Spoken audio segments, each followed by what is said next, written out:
Channel Punjabi ਦੇਖ ਰਹੇ ਦਰਸ਼ਕਾਂ ਦਾ ਪ੍ਰੋਗਰਾਮ ਫਰੰਟ ਲਾਈਨ ਵਿੱਚ ਬਹੁਤ-ਬਹੁਤ ਸਵਾਗਤ। ਦੋਸਤੋ ਹਾਜ਼ਰ ਹਾਂ ਅੱਜ ਦੇ ਕੁਝ ਗੱਲਾਂ ਬਾਤਾਂ, ਕੁਝ ਮੁੱਦੇ, ਕੁਝ ਮਾਮਲੇ ਜਿਹੜੇ ਕੈਨੇਡਾ ਦੇ ਵਿੱਚ ਅੱਜ ਅਖਬਾਰਾਂ ਦੀਆਂ ਸੁਰਖੀਆਂ ਬਣੇ ਤੁਹਾਡੇ ਨਾਲ ਸਾਂਝੇ ਕਰਨ ਦੇ ਲਈ। ਇੱਕ ਨੈਟਫਲਿਕਸ ਦੀ ਖਬਰ 2-3 ਦਿਨ ਦੀ ਬਹੁਤ ਚੱਲ ਰਹੀ ਆ ਤੇ ਅੱਜ ਵੈਨਕੂਵਰ ਤੋਂ ਇਹਦੇ ਨਾਲ ਸੰਬੰਧਿਤ ਇੱਕ ਖਬਰ ਆਈ ਹੈ ਕਿ ਨੈਟਫਲਿਕਸ ਇੱਕ ਜਿਹੜਾ ਆਨਲਾਈਨ ਪਲੇਟਫਾਰਮ ਆ ਬਹੁਤ ਸਾਰੇ ਮੀਡੀਆ ਦੇ ਲਈ, ਉਹਦੀ ਘਾਟੇ ਦੇ ਵਿੱਚ ਗਿਆ। ਵੈਨਕੂਵਰ ਦੀ ਫਿਲਮ ਇੰਡਸਟਰੀ ਦੇ ਉੱਤੇ ਉਹਦਾ ਕੀ ਅਸਰ ਪਊਗਾ, ਇਹਦੇ ਬਾਰੇ ਗੱਲਬਾਤ ਕਰਾਂਗੇ। ਵੈਨਕੂਵਰ ਦੇ ਵਿੱਚ ਬਾਰਡ ਆਫ ਬੀਚ 2 ਸਾਲਾਂ ਤੋਂ ਬਾਅਦ ਹੋ ਰਿਹਾ ਇੱਕ ਥੀਏਟਰ ਫੈਸਟੀਵਲ, ਉਹਦੇ ਬਾਰੇ ਗੱਲਬਾਤ ਕਰਾਂਗੇ। ਤੇ ਵੈਨਕੂਵਰ ਦੇ ਵਿੱਚ ਹੀ ਜਿਹੜੇ CCTV ਕੈਮਰੇ ਖਾਸ ਤੌਰ ਤੇ ਲਾਏ ਜਾ ਰਹੇ ਤੇ ਗੱਲਬਾਤ ਚੱਲ ਰਹੀ ਆ ਕਿ ਨਿਗਰਾਨੀ ਦੇ ਲਈ CCTV ਕੈਮਰੇ ਹੋਰ ਜ਼ਿਆਦਾ ਲਾਉਣੇ ਚਾਹੀਦੇ ਜਾਂ ਨਹੀਂ ਲਾਉਣੇ ਚਾਹੀਦੇ, ਇਹਦੇ ਤੇ ਵਿਵਾਦ ਇੱਕ ਚੱਲ ਰਿਹਾ। ਐਲਨ ਮਸਕ ਤੇ ਟਵਿੱਟਰ ਦਾ ਰੌਲਾ ਕਾਫੀ ਚਿਰ ਦਾ ਚੱਲ ਰਿਹਾ। ਅੱਜ ਇਹਦੇ ਵਿੱਚ ਕੀ ਅਪਡੇਟ ਆ ਉਹ ਤੁਹਾਡੇ ਨਾਲ ਸਾਂਝੀ ਕਰਾਂਗੇ। ਯੂਕਰੇਨ ਰੂਸ ਯੁੱਧ ਬਾਰੇ ਗੱਲਾਂ ਬਾਤਾਂ, ਇਸ ਵੇਲੇ ਕਿੱਥੇ ਕਿਸ 55ਵੇਂ ਦਿਨ ਦੇ ਵਿੱਚ ਪਹੁੰਚਿਆ, ਤੇ ਨੋਵਾ ਸਕੋਸ਼ੀਆ ਤੋਂ ਇੱਕ ਖਬਰ ਕਿ ਉੱਥੋਂ ਦੇ ਹਸਪਤਾਲ ਨੂੰ ਇੱਕ ਬਹੁਤ ਵੱਡਾ ਦਾਨ ਮਿਲਿਆ, ਉਹ ਵੀ ਤੁਹਾਡੇ ਨਾਲ ਗੱਲਬਾਤ ਸਾਂਝੀ ਕਰਾਂਗੇ। ਗੱਲਬਾਤ ਸ਼ੁਰੂ ਕਰਦੇ ਹਾਂ ਨੈਟਫਲਿਕਸ ਤੋਂ। ਨੈਟਫਲਿਕਸ ਇੱਕ ਜਿਹੜਾ ਬਹੁਤ ਵੱਡਾ ਪਲੇਟਫਾਰਮ ਆ, ਉਹਨੂੰ ਪਹਿਲਾ ਸਬਸਕ੍ਰਾਈਬਰ ਲਾਸ ਹੋਇਆ ਪਿਛਲੇ ਦਿਨਾਂ ਦੇ ਵਿੱਚ, ਦਹਾਕੇ ਤੋਂ ਲਗਭਗ ਬਾਅਦ 25% ਥੱਲੇ ਨੂੰ ਇਹਦਾ ਜਿਹੜੇ ਸਬਸਕ੍ਰਾਈਬਰ ਆ ਉਹ ਚਲੇ ਗਏ। ਜਿਹੜੀ ਇਹ ਇੱਕ ਸਟਰੀਮਿੰਗ ਸਰਵਿਸ ਆ, ਇਹਨੂੰ ਪਹਿਲਾਂ ਹੀ ਕਾਫੀ ਜ਼ਿਆਦਾ ਘਾਟਾ ਪੈ ਚੁੱਕਿਆ ਤੇ ਹੁਣ ਕੰਪਨੀ ਦੇ ਕਸਟਮਰ 2 ਲੱਖ ਸਿੱਧੇ ਹੀ ਘਟ ਗਏ ਆ ਜਨਵਰੀ ਤੇ ਮਾਰਚ ਤੱਕ, ਤੇ ਇਹ ਇਹਨਾਂ ਦਾ ਡਾਟਾ ਦੱਸ ਰਿਹਾ ਹੈ। ਇਹ ਵੀ ਦੱਸਿਆ ਜਾ ਰਿਹਾ ਕਿ ਜਦੋਂ ਦਾ ਇਹਨਾਂ ਨੇ, ਇਹ ਪਹਿਲੀ ਵਾਰੀ ਹੋਇਆ ਜਦੋਂ ਦਾ 2011 ਤੋਂ ਲੈ ਕੇ ਇਹਨਾਂ ਨੇ ਉਹਦੇ ਤੋਂ ਪਿਛਲੇ ਸਮੇਂ ਤੋਂ ਲੈ ਕੇ ਜਿਹੜਾ ਬਾਹਰ ਸਭ ਤੋਂ ਜ਼ਿਆਦਾ ਇਹਨੂੰ ਆਮ ਜਿਹੜੇ ਬਾਕੀ ਦੇਸ਼ਾਂ ਤੱਕ ਪਹੁੰਚਾਇਆ। ਪਹਿਲੀ ਵਾਰੀ ਨੈਟਫਲਿਕਸ ਦੇ ਸਬਸਕ੍ਰਾਈਬਰ ਦੇ ਵਿੱਚ ਕਮੀ ਆਈ ਆ, ਜਦੋਂ ਇਹ ਬਹੁਤ ਪੂਰੀ ਦੁਨੀਆ ਤੱਕ, ਇਹ 6 ਸਾਲ ਪਹਿਲਾਂ ਅੱਜ ਤੋਂ ਪੂਰੀ ਦੁਨੀਆ ਦੇ ਵਿੱਚ ਅਵੇਲੇਬਲ ਹੋਇਆ ਸੀ, ਉਹਦੇ ਤੋਂ ਬਾਅਦ ਹੁਣ ਤੱਕ। ਇਹ ਵੀ ਦੱਸਿਆ ਜਾ ਰਿਹਾ ਕਿ ਜਿਹੜਾ ਇਹਦਾ ਕਾਰਨ ਨੈਟਫਲਿਕਸ ਦਾ ਇੱਕ ਬਹੁਤ ਵੱਡਾ ਫੈਸਲਾ ਕਿ ਰਸ਼ੀਆ ਤੇ ਪ੍ਰੋਟੈਸਟ ਦੇ ਮਾਮਲੇ ਦੇ ਵਿੱਚ, ਰਸ਼ੀਆ ਦੀ ਲੜਾਈ ਦੇ ਮਾਮਲੇ ਦੇ ਵਿੱਚ ਪ੍ਰੋਟੈਸਟ ਵਜੋਂ ਉੱਥੋਂ ਇਹਨਾਂ ਨੇ ਆਪਣੇ ਆਪ ਨੂੰ ਵਿਦਡਰਾ ਕਰ ਲਿਆ, ਤੇ ਜਿਹਦਾ ਸਿੱਧਾ ਨੁਕਸਾਨ ਹੋਇਆ ਕਿ 7 ਲੱਖ ਸਬਸਕ੍ਰਾਈਬਰ ਇਹਦਾ ਚਲਿਆ ਗਿਆ। ਸੋ ਨੈਟਫਲਿਕਸ ਇਸ ਵੇਲੇ ਇਸ ਪ੍ਰੋਬਲਮ ਨੂੰ ਬਹੁਤ ਡੀਪ ਰੂਟਡ ਦੱਸ ਰਿਹਾ ਕਿ ਇਹ ਮਾਮਲਾ ਸਿਰਫ ਇੱਥੇ ਰੁਕਣ ਵਾਲਾ ਨਹੀਂ, 2 ਮਿਲੀਅਨ ਹੋਰ ਇਹਨਾਂ ਦਾ ਸਬਸਕ੍ਰਾਈਬਰ ਜਾ ਸਕਦਾ। ਹੁਣ ਇਹ ਸਾਰੇ ਕੁਛ ਦਾ ਅਸਰ ਕਿੱਥੇ ਪੈ ਰਿਹਾ? ਇਹ ਸਾਰੇ ਕੁਛ ਦਾ ਅਸਰ ਵੈਨਕੂਵਰ ਦੇ ਉੱਤੇ ਪਊਗਾ, ਕਿਉਂਕਿ ਬਹੁਤਾ ਸਾਰਾ ਜਿਹੜਾ ਫਿਲਮਾਂ ਸੀਰੀਜ਼ ਸ਼ੂਟ ਹੁੰਦੀਆਂ ਉਹ ਵੈਨਕੂਵਰ ਦੇ ਵਿੱਚ ਹੁੰਦੀਆਂ। ਇੱਥੋਂ ਦਾ ਬਹੁਤ ਵੱਡਾ ਰੁਜ਼ਗਾਰ ਵੈਨਕੂਵਰ ਤੇ ਦੇ ਆਲੇ ਦੁਆਲੇ ਦੇ ਸ਼ਹਿਰਾਂ ਦਾ ਇਹਦੇ ਨਾਲ ਜੁੜਿਆ ਆ। ਨੈਟਫਲਿਕਸ ਉਹਦੇ ਵਿੱਚ ਇੱਕ ਵੱਡੀ ਕੰਪਨੀ ਹੈ ਜਿਹੜੀ ਇੱਥੇ ਆਪਣੇ ਸ਼ੂਟਸ ਕਰਦੀ ਆ।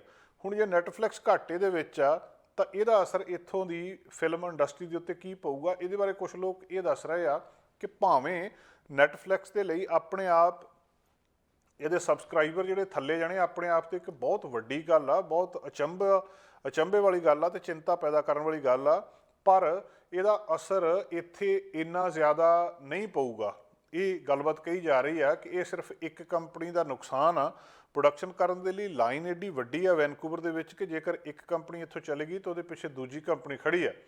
ਸੋ ਹੁਣ ਇਹ ਵੈਨਕੂਵਰ ਫਿਲਮ ਸਟੂਡੀਓ ਦੇ ਵਿੱਚ ਕੋਈ ਇਸ ਇੰਡਸਟਰੀ ਦੇ ਉੱਤੇ ਅਸਰ ਬਹੁਤਾ ਜ਼ਿਆਦਾ ਦੱਸਿਆ ਜਾ ਰਿਹਾ ਕਿ ਨਹੀਂ ਪਊਗਾ, ਕਿਉਂਕਿ ਇਹਨਾਂ ਨੇ ਇਹਦੇ ਤੋਂ ਬਾਅਦ ਵੀ ਹੁਣ ਕੁਛ ਨਾ ਕੁਛ ਇਹ ਕਰ ਰਹੇ ਆ। ਨੈਟਫਲਿਕਸ ਜਿਹੜੀ ਅਨਾਊਂਸਮੈਂਟ ਕਰ ਰਹੀ ਹੈ ਕਿ ਪਾਸਵਰਡ ਸ਼ੇਅਰਿੰਗ ਨੂੰ ਮਿਨੀਮਾਈਜ਼ ਕਰ ਰਹੀ ਆ, ਤੇ ਇਸੇ ਤਰ੍ਹਾਂ ਆਪਣੇ ਕੁਛ ਹੋਰ ਜਿਹੜੇ ਬਦਲਾਅ ਉਹ ਵੀ ਇਹਦੇ ਵਿੱਚ ਖਾਸ ਤੌਰ ਦੇ ਉੱਤੇ ਕੀਤੇ ਜਾ ਰਹੇ ਆ।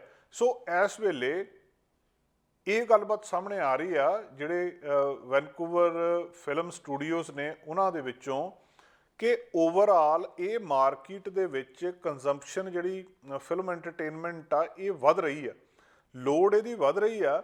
ਸਿਰਫ ਨੈਟਫਲਿਕਸ ਇਹਦੇ ਪਿੱਛੋਂ ਥੱਲੇ ਗਿਆ ਆ, ਤੇ ਇਹਦੇ ਜਿਹੜੇ ਬਰਾਬਰ ਦੇ ਇਹਦੇ ਰਾਈਵਲਸ ਨੇ ਐਪਲ ਤੇ ਡਿਜ਼ਨੀ, ਉਹਨਾਂ ਦੀ ਵੀ ਇਹ ਸਬਸਕ੍ਰਿਪਸ਼ਨ ਥੱਲੇ ਜਾ ਸਕਦੀ ਆ, ਪਰ ਓਵਰਆਲ ਜਿਹੜਾ ਫਿਲਮ ਇੰਡਸਟਰੀ ਦੇ ਉੱਤੇ ਇਹਦਾ ਅਸਰ ਨਹੀਂ ਪਊਗਾ, ਕਿਉਂਕਿ ਕਸਟਮਰ ਬਹੁਤ ਨੇ ਬ੍ਰਿਟਿਸ਼ ਕੋਲੰਬੀਆ ਦੇ ਵਿੱਚ, ਵੈਨਕੂਵਰ ਦੇ ਵਿੱਚ ਜਿਹੜੇ ਸ਼ੂਟ ਕਰਨ ਦੇ ਲਈ ਆਉਂਦੇ ਆ। ਕੰਪਨੀਆਂ ਇੰਨੀਆਂ ਜ਼ਿਆਦਾ ਆ ਕਿ ਜੇਕਰ ਨੈਟਫਲਿਕਸ ਚਲੇ ਜਾਂਦੀ ਆ, ਜਾਂ ਹਜੇ ਤੱਕ ਤਾਂ ਇਹਦਾ ਵੀ ਕੋਈ ਇੱਦਾਂ ਦੀ ਉਹਨਾਂ ਨੇ ਗੱਲਬਾਤ ਨਹੀਂ ਕਿ ਨੈਟਫਲਿਕਸ ਨੇ ਕਿ ਅਸੀਂ ਆਪਣੇ ਸ਼ੋਅ ਘੱਟ ਕਰ ਰਹੇ ਹਾਂ।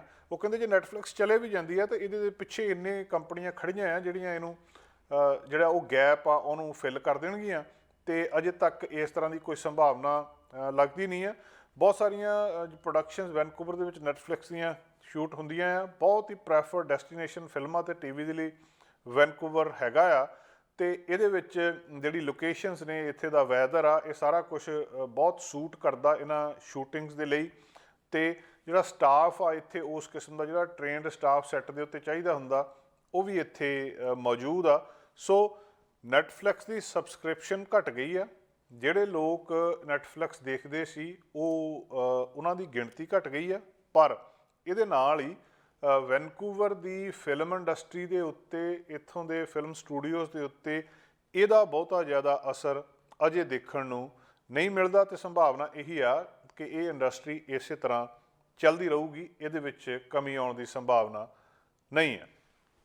ਇੱਕ ਹੋਰ ਖਬਰ ਇਹ ਵੀ ਵੈਨਕੂਵਰ ਤੋਂ। ਵੈਨਕੂਵਰ ਦੇ ਵਿੱਚ ਬਾਰਡ ਔਨ ਦ ਬੀਚ ਇੱਕ ਬਹੁਤ ਵੱਡਾ ਥੀਏਟਰ ਫੈਸਟੀਵਲ ਹੁੰਦਾ। ਵੈਸਟਰਨ ਕੈਨੇਡਾ ਦੀ ਸਭ ਤੋਂ ਵੱਡੀ ਪ੍ਰੋਫੈਸ਼ਨਲ ਸ਼ੇਕਸਪੀਅਰ ਦਾ ਇਹ ਫੈਸਟੀਵਲ ਹੁੰਦਾ। ਸ਼ੇਕਸਪੀਅਰ ਇੱਕ ਪਲੇਰਾਈਟ ਹੋਇਆ, ਨਾਟਕ ਲਿਖਦਾ ਸੀ ਇੰਗਲੈਂਡ ਦੇ ਵਿੱਚ, ਬਹੁਤ ਵੱਡਾ ਦੁਨੀਆ ਦੇ ਵਿੱਚ ਉਹਦਾ ਨਾਂ ਆ।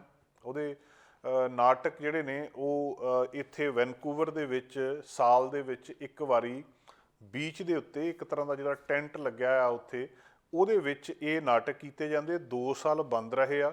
ਹੁਣ ਸੂਚਨਾ ਇਹ ਆ ਰਹੀ ਆ ਕਿ ਬਾਰਡ ਔਨ ਦਾ ਬੀਚ ਇਸ ਵਾਰੀ ਹੋ ਰਿਹਾ ਆ। ਜਿਹੜੇ ਲੋਕ ਵੀ ਇਸ ਕਲਾ ਨੂੰ ਦੇਖਣਾ ਚਾਹੁੰਦੇ ਨੇ, ਥੀਏਟਰ ਨੂੰ ਦੇਖਣਾ ਚਾਹੁੰਦੇ ਨੇ, ਉਹ ਇੱਥੇ ਜਾ ਕੇ ਦੇਖ ਸਕਦੇ ਆ। ਹਰ ਸਾਲ ਜੂਨ ਤੋਂ ਲੈ ਕੇ ਸਤੰਬਰ ਤੱਕ ਇਹ ਵੈਨਕੂਵਰ ਦੇ ਵਿੱਚ ਫੈਸਟੀਵਲ ਹੁੰਦਾ ਆ।